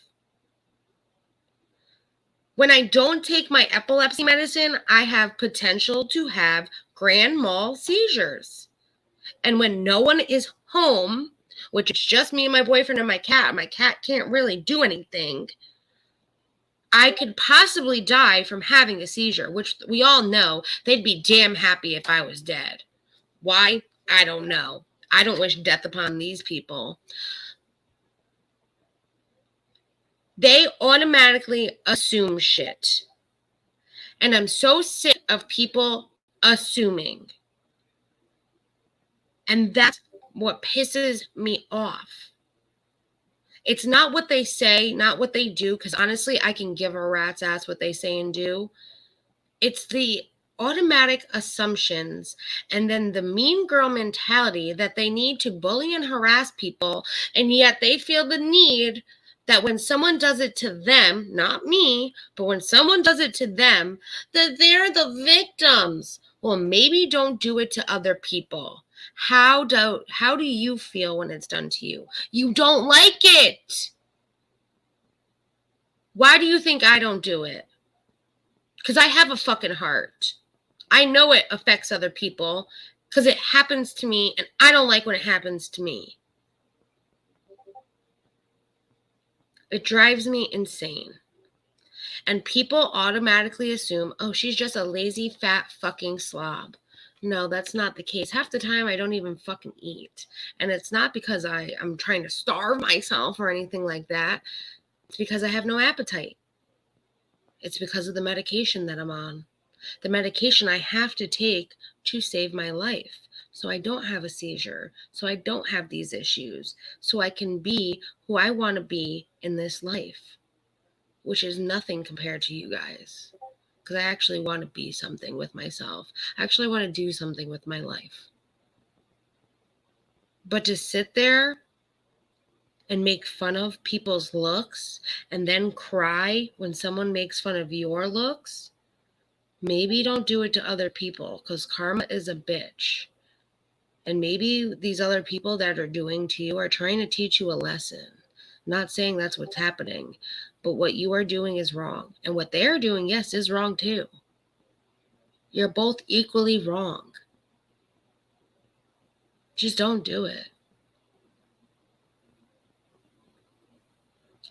It never fails. It's easy. It's a easy dig to fat because there's nothing anything else. Yeah. The first line of let's bully and harass somebody. You're fat. You're ugly.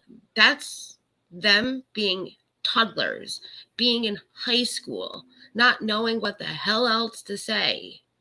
Because they think they have to be that mean girl. Well, I'll get her. I'll show her. Let's just call her names. Your names don't bother me. Just like I said the other night when you guys said, oh, Wacky Jackie, Wacko Jacko, whatever you call me. Those don't bother me. You know how many times I've been called Wacky Jackie? Because it rhymes. I can rhyme your name with a lot of shit too. But you don't see me doing it. Because I'm not a fucking child. Grow up. And I have a feeling that Shannon did the same as Shannon. Yeah, Shannon. I keep getting their names backwards. Shannon did the exact same thing. Like I said before, I feel like Shannon was jealous of Emily. Jealous of the relationship that Emily had with Anthony. Jealous of how Emily looked. Jealous of how Emily maybe was a better artist. I don't know, but she was definitely jealous. And the jealousy turned to rage. The rage turned to harassment. The harassment turned to stalking. And the stalking led to her being an absolute crazy lunatic. Doing some unimaginable things that I feel like maybe if she wasn't with Anthony and she could see what she was actually doing, she'd look back and be like, wow, why? Because if it was done to her, she would not like it at all. And we know damn well she would never have liked it at all if that was what happened to her. Because she had made plenty of videos feeling like people were stalking her and how she found like it was absolutely insane that these people were stalking her. But yet she was doing the same exact thing. Don't give them the satisfaction of this. Stop. They're damaging in the brain area that counts. Stop doing that. I know, babe. Thank you. I appreciate it. I am not going to let them have the satisfaction. And the other thing that I heard today that really bothered me, and Shy knows this, there was a creator that was sitting there saying, well, she's going through a rough time right now, and she's taking a step back. I am not taking a step back from anything. People are taking things away from me because they don't like what other people have done or said. It's not me taking a step back because I'm associated with people because they're my friends. They're taking things away from me because I'm friends. Even though I have my own opinion, my own brain, my own mouth, and I can say whatever the fuck I want to say. And the other thing that makes me really upset is that this person makes me feel like, or makes me sound like I'm weak when I'm not. I don't let anything those people do to me make me ever feel like I am just going to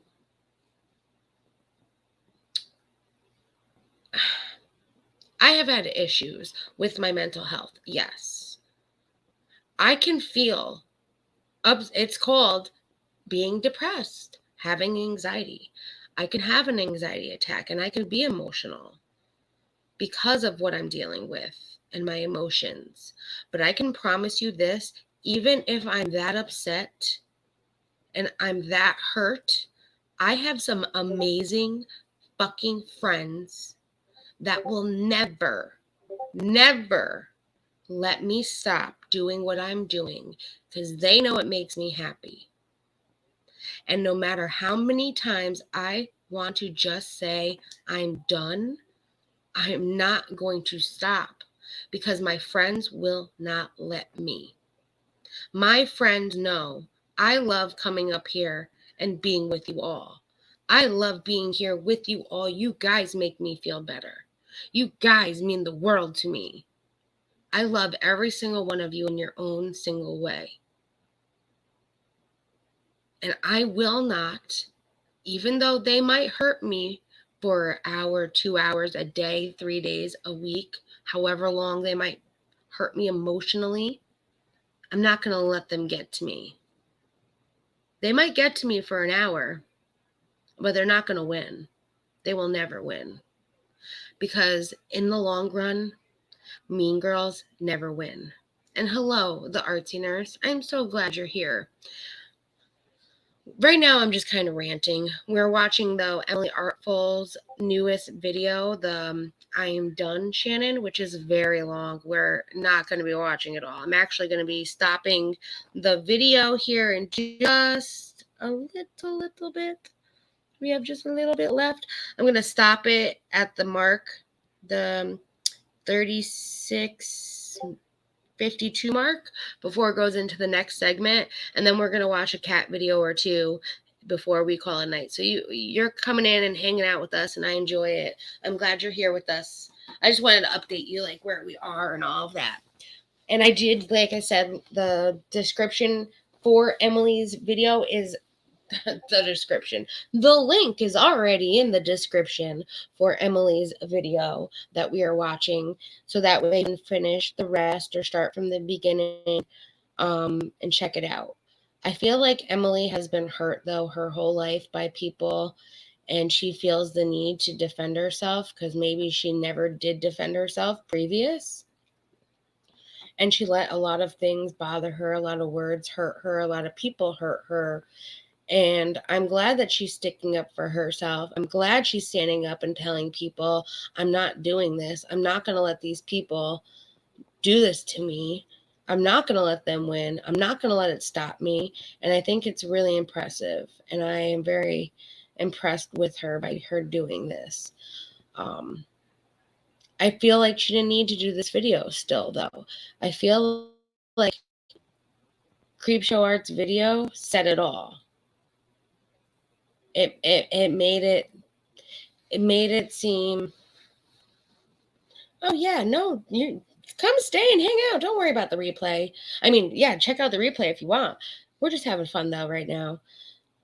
It's pretty much reiterating I don't know if you saw any of the Creepshow Art and Emily videos.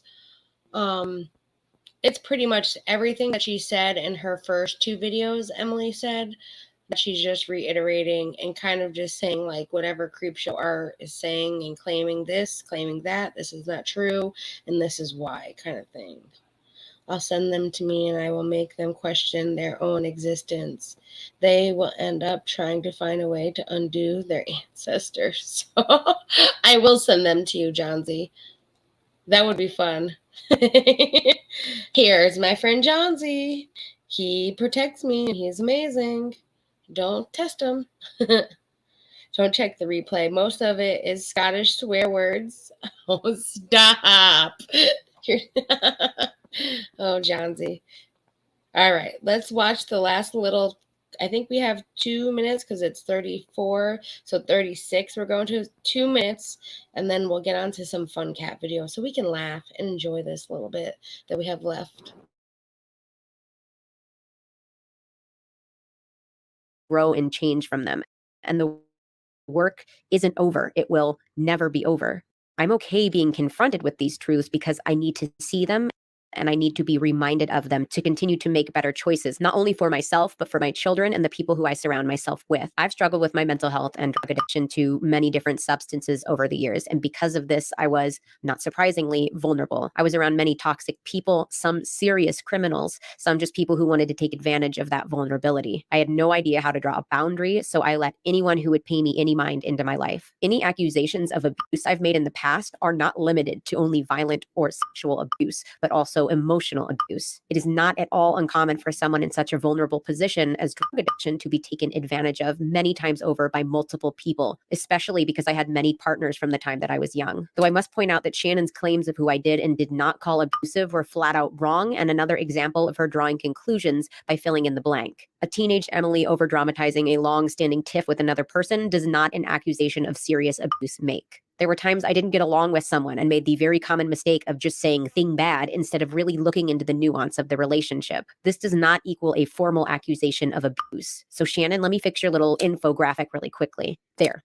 that's better. Also, when I speak about relationships in past videos, I chose to ignore certain relationships and privately regard them as not counting because of the state of my life at the time that I was in them. At several points, Shannon tries to connect random people that I've dated to specific old storytime videos and paints that as a 100% fact, and as me formally accusing all of these people of abuse. Not one of her assumptions is correct, specifically because of my habit for switching details around for identity protection. But I'll get to that in a moment. I also don't accuse a bunch of random people of serious abuse in all of those videos. This is just another example of Shannon's hoping you won't go back and check. The storytime videos I made about certain relationships were mostly for entertainment, and although the stories were real, many identifying facts and information had to be changed or switched around between other story times, something that Shannon even points out in her video. I didn't want to ever fabricate stories, so instead I would take real details and rearrange them, sometimes between completely different situations. I did this for multiple reasons: to make certain stories have an actual resolution, because a good number of them didn't, for the protection of the people within the stories, or in the specific cases Shannon highlighted, the protection of myself. That being said, some of my past story times were actually about me.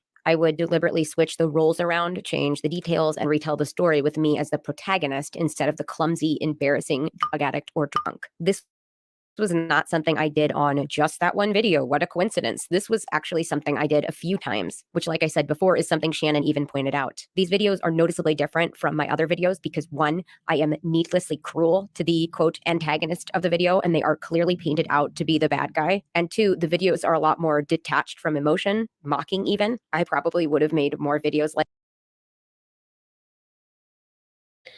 So we kind of went over the 36-minute mark because I forget that they don't stop. So this ends at 39. We got like 30 more seconds, 40 more seconds, actually. So she's just going over her story times. So listen real quick.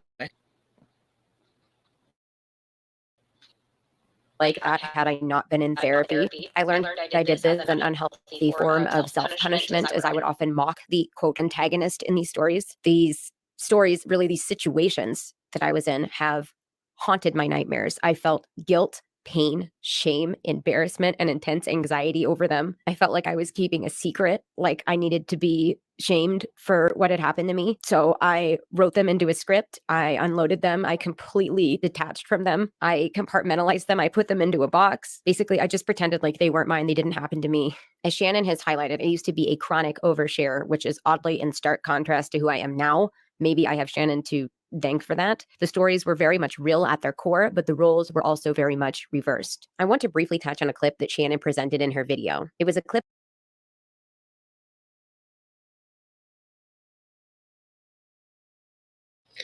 Okay, so I'm going to end Emily's video right here. But what I'm going to do for those who have been here the whole night, I am also, her link is in the description if you do want to start the video from the beginning. But what I can do is I can share this and start it at the 39:17 mark. So when I copy this link right now, I'm going to put it in my little notes here so that way I can put it in the description as well for those on the replay crew and things like that. But also for you guys, I'm going to put it in the chat.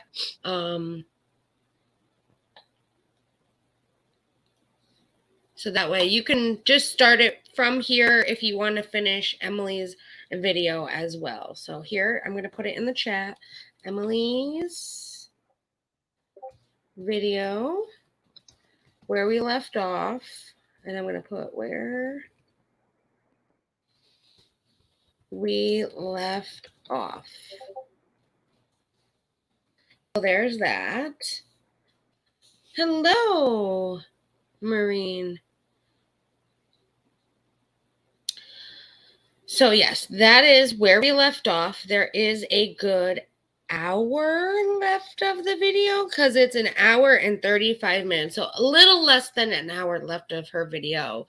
And like I said, she's going into the age gap relationship, which is like the 14-year-old that she was 14 and she dated someone older. I forgot exactly how it went, that story. The sobriety part is next. Then she goes into Never Changed My Story, Shannon's Lies, Manipulation Part 1. That should be good. The allegations against Bob, Lol Cow, and Brita Filter tells us a lot more than we, with an R, I don't know what's after that. Shannon's Lies, Manipulations Part 2, Shannon's Friends, Shannon has no room to call someone a scam artist, and an exhausted conclusion. So that will be the rest of the video. That will be from that timestamp that I just put in the chat and will be in the description as soon as I get up here. But I'm going to remove this, and I'm going to put in a nice cat video for us to all laugh to before we get off for the night.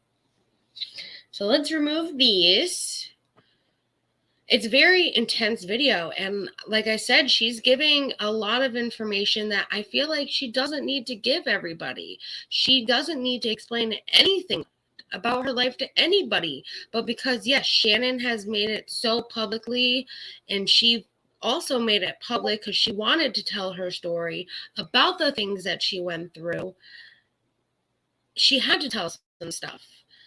And then Shannon did the psycho move, and I say that very loosely because she took it and she was like, well, she says this, and this, well, she must have been doing this, and this, and it's like making assumptions. So Emily feels the need that she needs to clarify these assumptions. And I get it. You wanna show, hey, listen, I never did that shit. This is all a bunch of bullshit. I get it.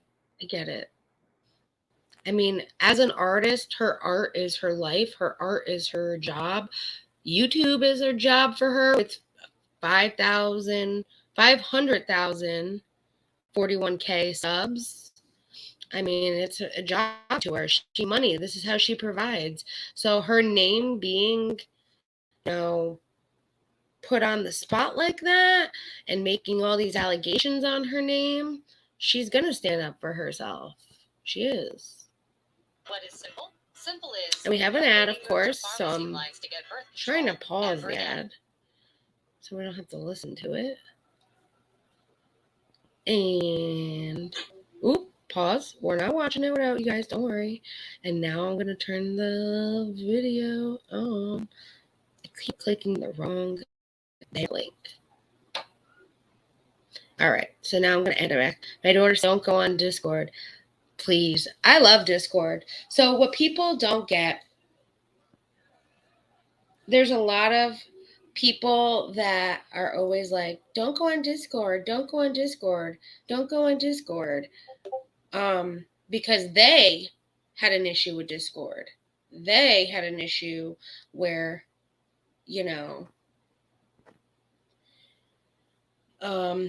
they might have not liked what was happening and things like that. I mean, that's their opinion. For me, Discord is a lot of fun. I enjoy Discord. It's a way to connect with my friends. It's a way to connect with other people. It's a way to have fun. And nothing in my Discord ever happens. It's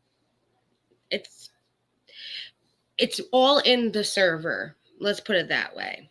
So if you're in a server where, I hate to say it, there's a lot of back and forth. Oh my God, did you see this? Did you see that? Did you see this? Sometimes it can get a little emotional and people will, it depends on the people too. It depends on the people in the server too. And then just people, being two-faced bitches, taking screenshots, outing things that are in private servers that shouldn't be.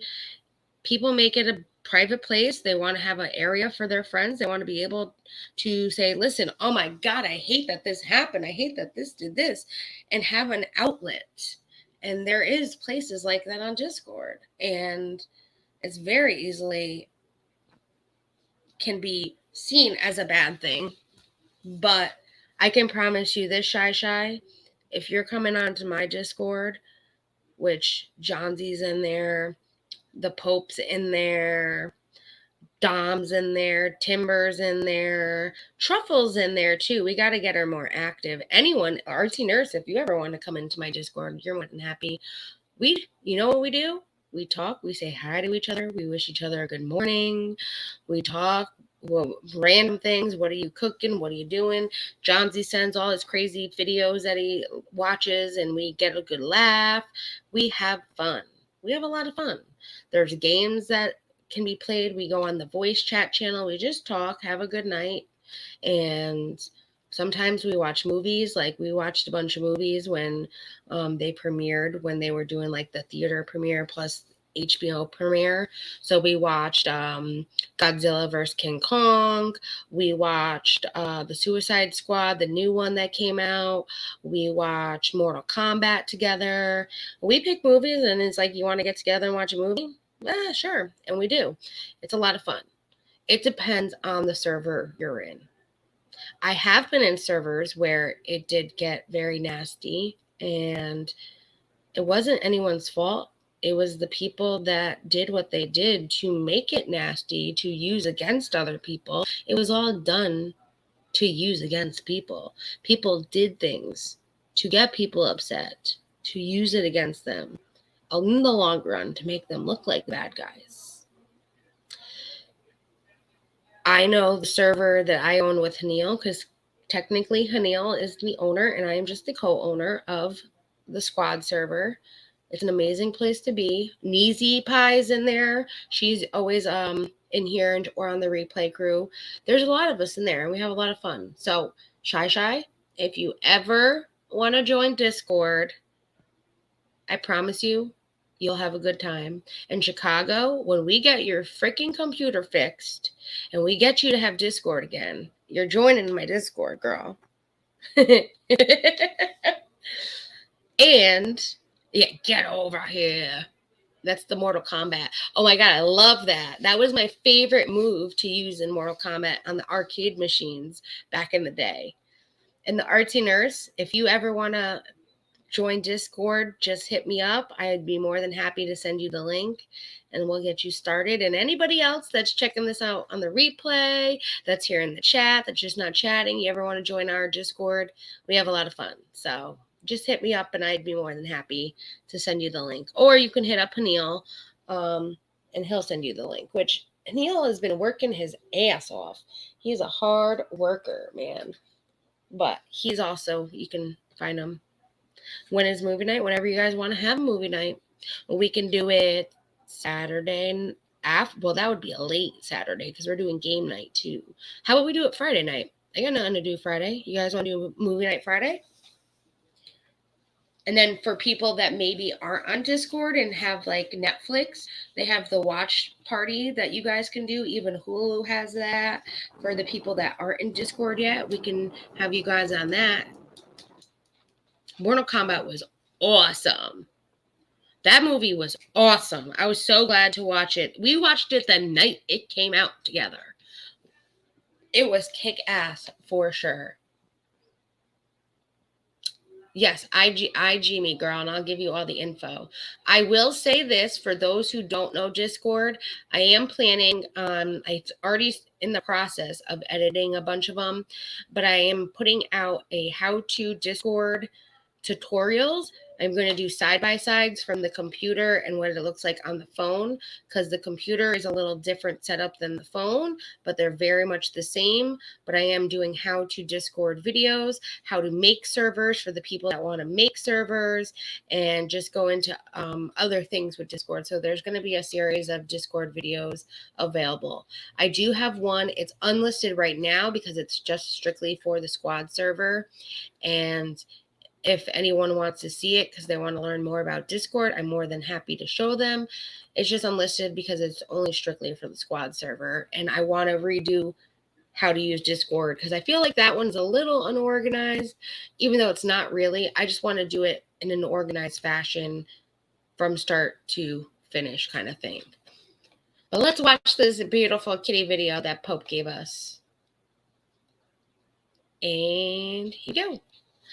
Ready, guys? I want to see Jackass. I want to see Jackass the other night. We should watch it. We can watch that movie. They have a new Jackass like movie coming out from what I hear. It's like a new one going over all the old Jackass stuff. I heard about it. Johnny Knoxville. I read.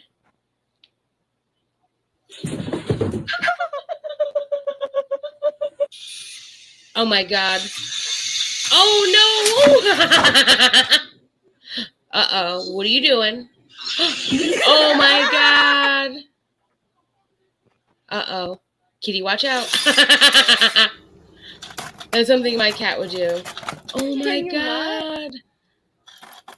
Oh my God. So the cat must like in the cabinet where like the drawer pushes in. That is too funny. Hey, you hungry? Hey, you hungry? Say yeah. Oh my God. That's my cat. Where's the dinosaur? Yay! Yay, dinosaur! Aww. Yes, I did. I did shoot. Oh my God. That looks like thunder. Oh, or if it's Thunder, her cat looks like Thunder, Mrs. Roadhog's cat. Oh. You're gonna, oh.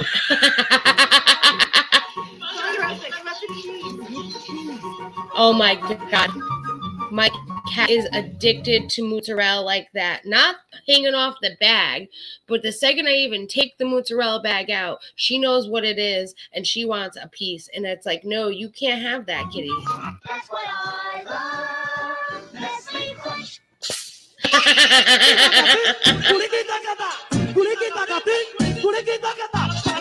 Oh my God. Uh-oh. I don't know what drugs you took this morning, but this is unacceptable behavior. Oh my God. Do you hear me? Kitten? Do you hear me? Kitten, listen. Hi. Hi, G-Bud. Hi. Hi, cute butt.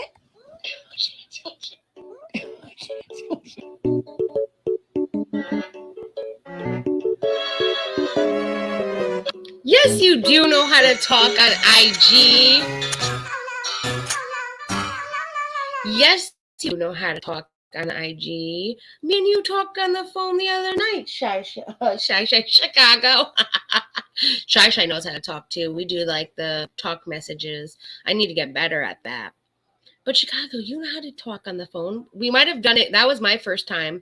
Well, my second time. I did it one time for like 2 minutes. That doesn't count. But that was my first time calling. Oh, no, type? Oh, yes, you. Girl, yes, you do. Thunder, thunder, thunder. Yes, yes. I had a cat that would mess up the blinds. Really? Oh, my God. I'll teach you, Chicago. I'll teach you. Oh my God, on his butt. Oh my God. Uh-oh, don't do it. Don't do it. Don't. Oh. What is that? Oh, kitty.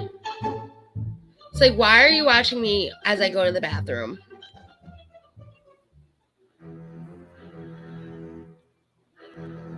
Oh my God.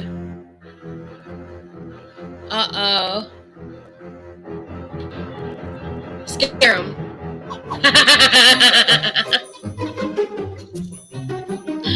Oh my God. Oh, my cat used to do that when she was a kitten. Play like that. She still plays like that. Oh my god. Oh my god. The hiss. It's like, my cat does that all the time when she's mad at my boyfriend. It's like, why are you mad though? What did you do? She has a popsicle stick.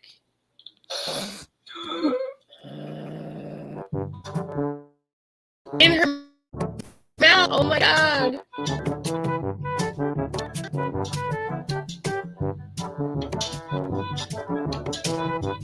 Oh no.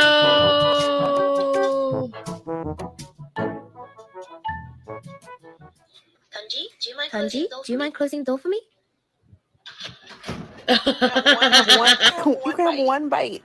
6. I want to see something too. I want to make sure it's on 1.25. It is. Okay.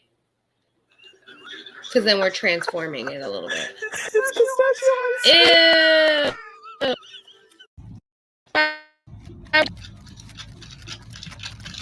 What happened? Oh my god. No way.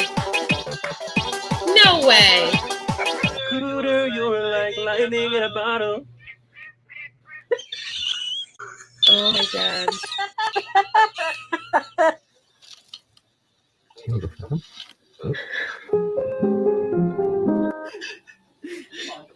You finally got Reddit but can't get over the cat vines. I love all the cat vines. Oh, sneaky, sneaky. Now that was a way to get in. That was a very sneaky way to get in. Very good. Very good. I love it.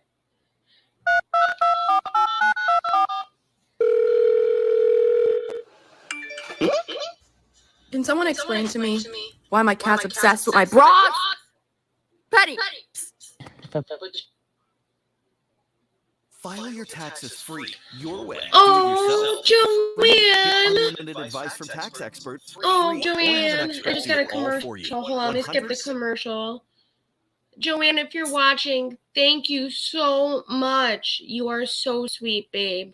You're so wonderful. I so much appreciate that. Thank you so much. Oh, these cats are too fun. If I put this tree in this hand, which one would it be in? Good boy. Oh, you just want the treat. Good boy, Gato. What if I switch it up, Gato, and I put the tree in my left hand? Oh, they'll know. They'll Which one would it be know. in? Huh? Which one would it be in? Oh my god! That's a good boy. I Good swear they have like boy. sonic scent. Like I know like they can hear things that are farther away than we can. They have like a hearing that is loud noises. Like for instance, fire alarms beeping when the battery needs to be changed. That hurts their ears. But like my cat can hear when my boyfriend like pulls into our driveway, which I can't hear that shit. My cat knows, and she runs to those stairs to wait for him. So I wonder if they have like, I always wonder, do they have like smell detector that they just know? Because my cat knows the second I open that can of cat food too. I don't.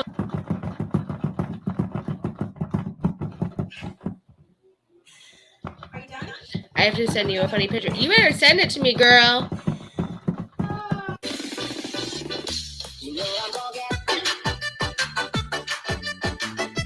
Oh, I like your cut, G.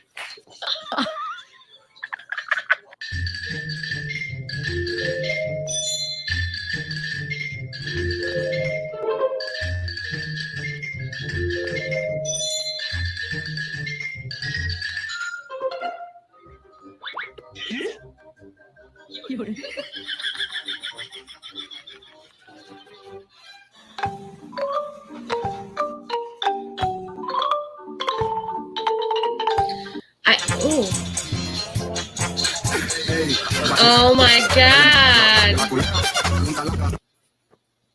These cats. Oh no! What are you doing to the cat? Okay, as long as it came for more. All right, as long as the cat liked it. As long as the cat liked it, I guess that's okay. And I do. I'm gonna put this in here.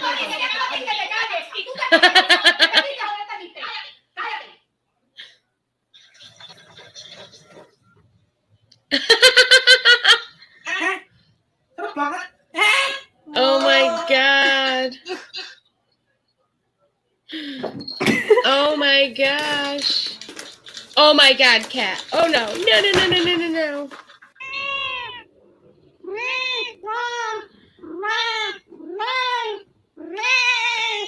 That's what I always do, and they never catch me. Ain't nobody gonna catch me. Because you're too streetwise? Yup. And all these hoes acting like so funny. It's the Catch Me Outside gal. How about that? Danielle Cohen's. Oh, I hate when they do this. Like, put them to the side at least so we can finish watching the rest of the video, please. Pretty please with a cherry on top. I believe John sent me a video too on Discord. Let me see what Johnsy sent me. We might have another video. I know Pope sent me that last one. Let's see, Johnsy. What did you put in? Funny stuff? In the funny stuff? By the way, Johnsy, whatever you do, I refuse to play any more BBC videos. I'm sorry, nothing against the BBC. A little bit against them. But the last video, remember the video you sent me of the lemurs getting high off those worms? And then the monkey stealing the drink? Remember those ones, Johnsy? Well, I got copyright claimed from them, which is not a problem. Because I just dispute it usually. It's not an issue. Well, I disputed it. That was January 14th. January 14th. So I disputed it, and they just came back today and said, oh no, that was not fair use. It took them all that time. So I'm glad I'm not monetized, because that would have been taking money out of my pocket. This is what some of these copy claims, like, it's not a strike, but it's a claim. This is what these people do. So thank God it was just like a video, just, you know, because I would have lost out technically if I was monetized. And they came back with saying, oh no, you have to either dispute it again or cut it out of your video. When I disputed it again, it came back with, okay, they needed all my info, but like really detailed questions about why I feel it's fair use. Because it was fair use. I talked the entire time. We paused. We laughed. We had fun. BBC ain't having it. They don't want anybody watching their videos on a live stream. So I'm like, okay, that's how it is, BBC. You took a month almost month to, you know, tell me, no, I'm not taking the copyright claim off, and then making me have to do another one again. So watch how long this, it was a 13-second video too. It was a 13-second video. And the monkey was another 10 seconds. It was crazy that they copyrighted claimed that. It was crazy. And I'm like, really? I know. I should have just cut it out. I should have just said F it and took that like seconds out of my video. But I'm like, no, it's the point. I'm not taking it out. We had fun. We were dying laughing over those videos. So I disputed it again. Worst case scenario is I'm going to have to take it out of my video. And this one's from Johnsy. Hopefully I won't get claimed. No, I'm just kidding. I'm not afraid to dispute. All right. I want to see what you're doing without, you know, you buffering. So let's let you catch up a little bit. What a cute cat. It's such a cute kitty. Not that my cat's not cute.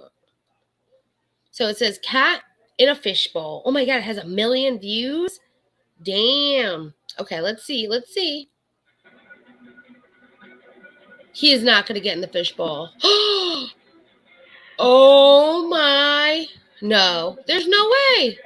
He does not fit.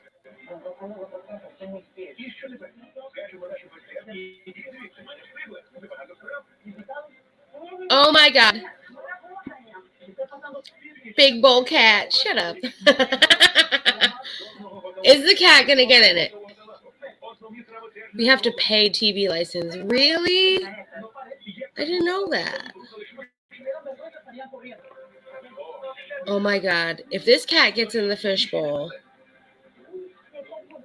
put your butt in first. Put first. Try the butt first and then crouch down. Oh, he's trying. You're right, Timber. He's trying. I mean, Truffle.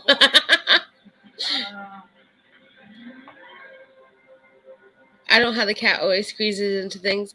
I don't know how my cat does it, too. Hey, Meg! We're watching this cat right now try to get into this fishbowl. He's just trying. He's no luck so far. Oh, my God. Oh, my God! How did you do that? How did you do that? Oh, speaking of the devil. Hi, kitty. Yeah, say hi.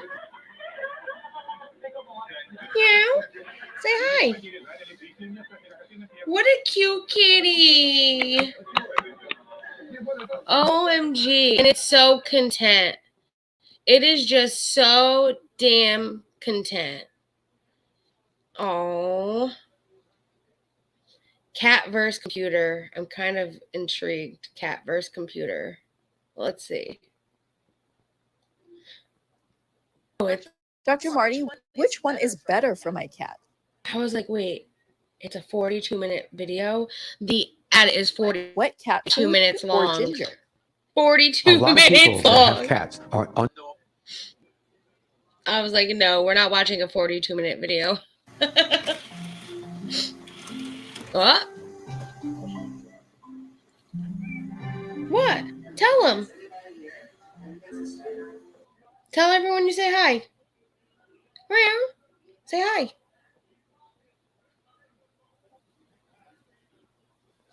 She just keeps nudging me. She was meowing, of course, when the other cat was going after the computer. I got you, baby. I got you. I got you.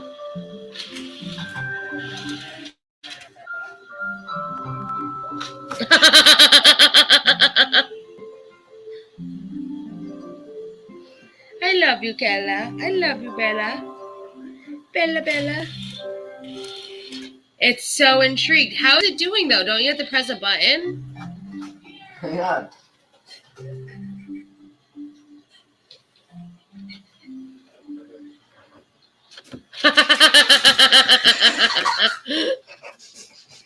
I was waiting for the Xbox that was over there to do the same thing too, because that would have been funny. It's like the computer does it, then the Xbox does it, then the computer does it. Now that would have been funny. Bunny attacks cat. I kind of want to see this one now. We might have a commercial. You never know.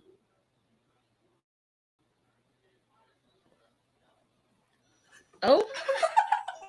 Oh. Tail's getting her. Get him, Bunny. Get him. Hey, Tipster. You can eject from the operating system? Oh, I didn't know that. I haven't had a PC in a long time. Are you taunting her? What do you... The C drive is witchcraft. Hi. Hi. Oh, I try to make Bella meow. She tries. Oh my god. Bunty's tail really flapping now. Get it, Bunny, get it. Oh. And the cat's just doing it too. This is just beating her up. What's wrong? Hi, what a good girl you are. Now, I would think that Bunny would definitely win over the cat. Just saying.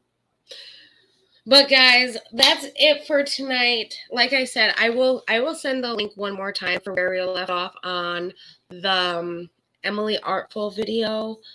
So that way you guys can check out the rest, since we had like an hour left of the video. We'll definitely talk about it on Friday during the recap, what you guys think of it. Because I'm going to watch the rest of it tonight, and I'm going to write down notes and stuff.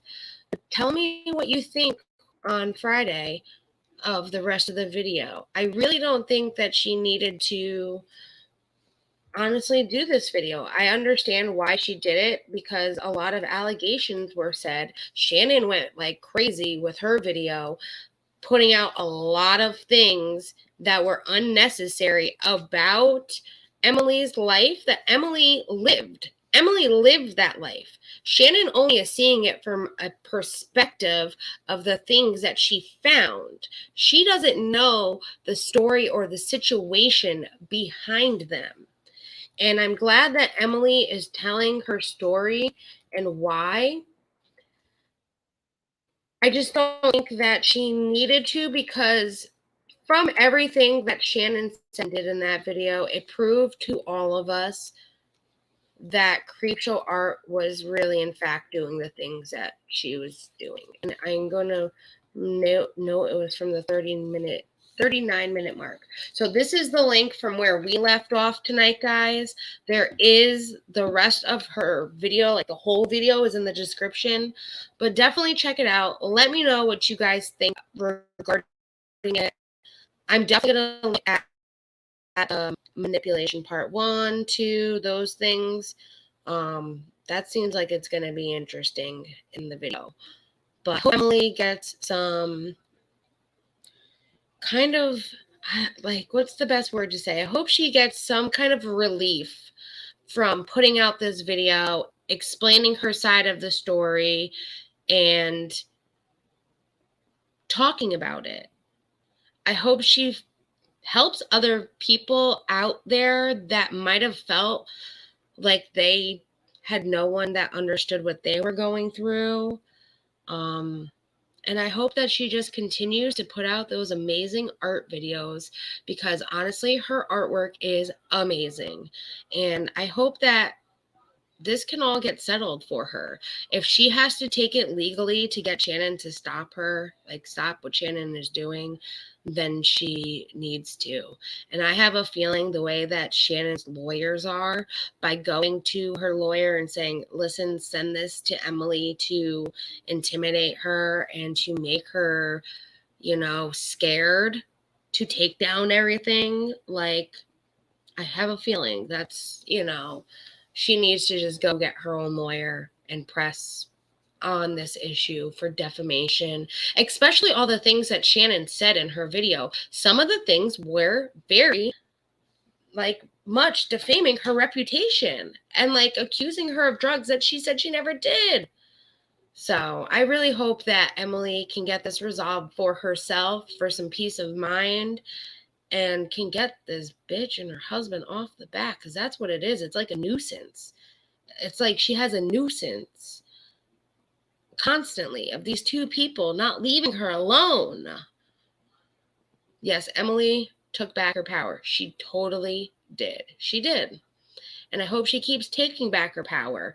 And even though I might have felt like she didn't need to put a video out, because I know that she, in fact, didn't do half the shit that Shannon said, she had to do it to reassure herself, along with everybody else that maybe was questioning some of the things, that, listen, this is my life. This is what I went through. I lived it. No one can tell my story but me. And here is my story. And this is how I felt as I lived my life. Not from somebody from a third perspective who has not a freaking clue what I lived and what I went through. I wonder if there were lawyers given how much Shannon lies. So in the beginning of the video, Emily did say that a week prior to Creepshow Art putting out the video, that Shannon's lawyers had contacted her, giving her ultimatums. And then Shannon just maybe was fed up that nothing was happening, and she put out the video. So I'm pretty sure that's what that Google Doc was for. That was Creepshow Art's way of giving this to a lawyer, saying, here's all my evidence that I have on her, and this is what Emily is about. And the lawyers probably looked at it saying, this isn't really evidence. This doesn't prove shit. This doesn't prove that this girl was stalking you. This doesn't prove this girl copied you. This doesn't prove anything. That's what it came down to. So I feel like that's maybe what happened. And Shannon was like, fuck it. Well, I'm going to do what I got to do. And I'm going to put my story out there. And I'm going to make people think that I took her to court and that I won. Either or, because that's what she put in the beginning of the video. That I either went to court and won or I sued her for defamation. Like, that's what she got people thinking.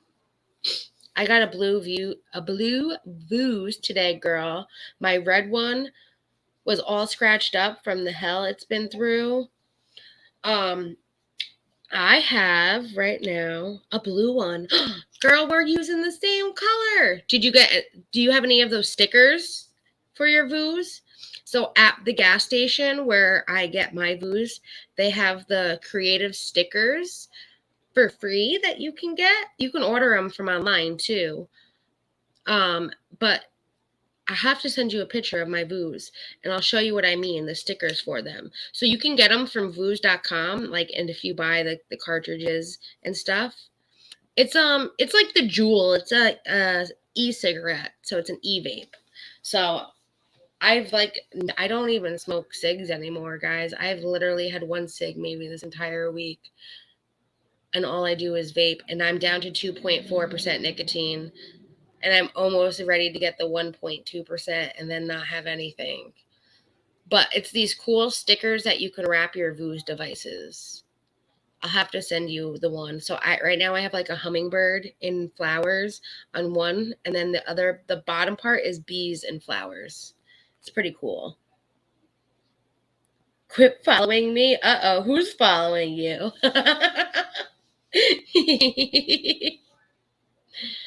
She's not gonna have her family after the way she went after her siblings. That's true. And that's the other thing Shannon doesn't realize is that she went after her siblings too. I'll send you the picture though, Meg, right after this, because I got two really cool ones.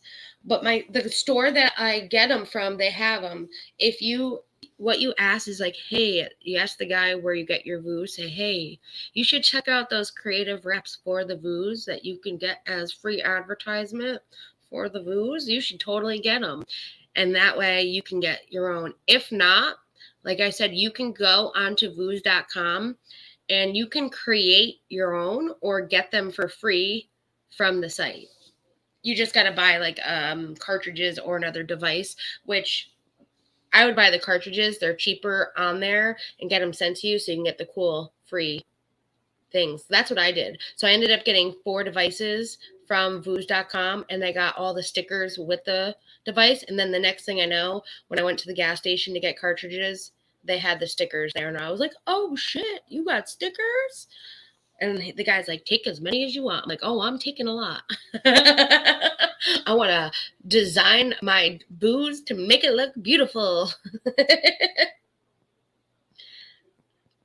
I was talking to Sunshinery. Oh, what did you say, honey? I hope you stop smoking fully. Me too, girl. I will say, though, the vaping did help me get rid of my smoker's cough that I had. I had like the lungs of like a 70-year-old when I went to the doctor like 3 years ago, and my doctor said that my lungs will slowly get better with time. I'm up to like a 50-year-old now. Hey, AT2, what's up, darling? You just missed everything. We're about ready to head out. It's all good, though. We're talking about my e-cig, of course. What you been up to, darling? Did you see the Emily Artfield video? It's an hour and a half long, though. Yeah, it's okay. I'm always late, too. It's what they say. Always late, but worth the wait. You got to remember that. Because we're worth the wait. We are. You're a trooper.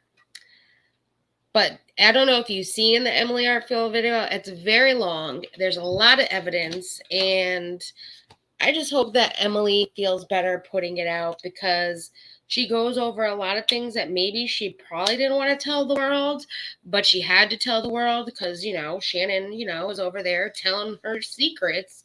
And it's sad, but I think she's going to go. We'll see the end. I'm going to watch the end now. But I have a feeling if I was Emily, I'd go the legal route and just put this bitch to bed, kind of move. Just put the bitch to bed because I have a feeling Shannon's not going to stop unless Emily does what she wants. And Creepshow Art thinks who she really is. I hate to say it, just by her video, like calling out her friends after she said to her friends, like, you don't need to, one of them was Tipster. She said, you don't need to protect me. Like, I don't need you to, how did she word it? I don't need you to take up for me. I don't need you to, you know, say anything about the situation in my honor kind of thing. And then she puts out a video 8 months later freaking out. Like, well, you didn't stick up for me. You didn't say anything about me. It's like, okay, well, you asked them not to. You told them not to get involved. And there you are bitching about it. How many months later? I think just Creepshow has this like persona. She thinks who the fuck she is. And I hate to say it, you really are not anything. Not that you're not important, but it's like you're just not that relevant. And after everything that you did, your friends see what you said and did behind their back to know that everything you were saying to them was kind of a lie. You were being a two-faced B-word. Like, the things you were doing were not nice. Yes, I'm ready to put everyone to bed. Hopefully though, AT2 will go live soon, and then I'll have something to watch. But I had fun, guys. And thank you, AT2, for stopping by and showing support.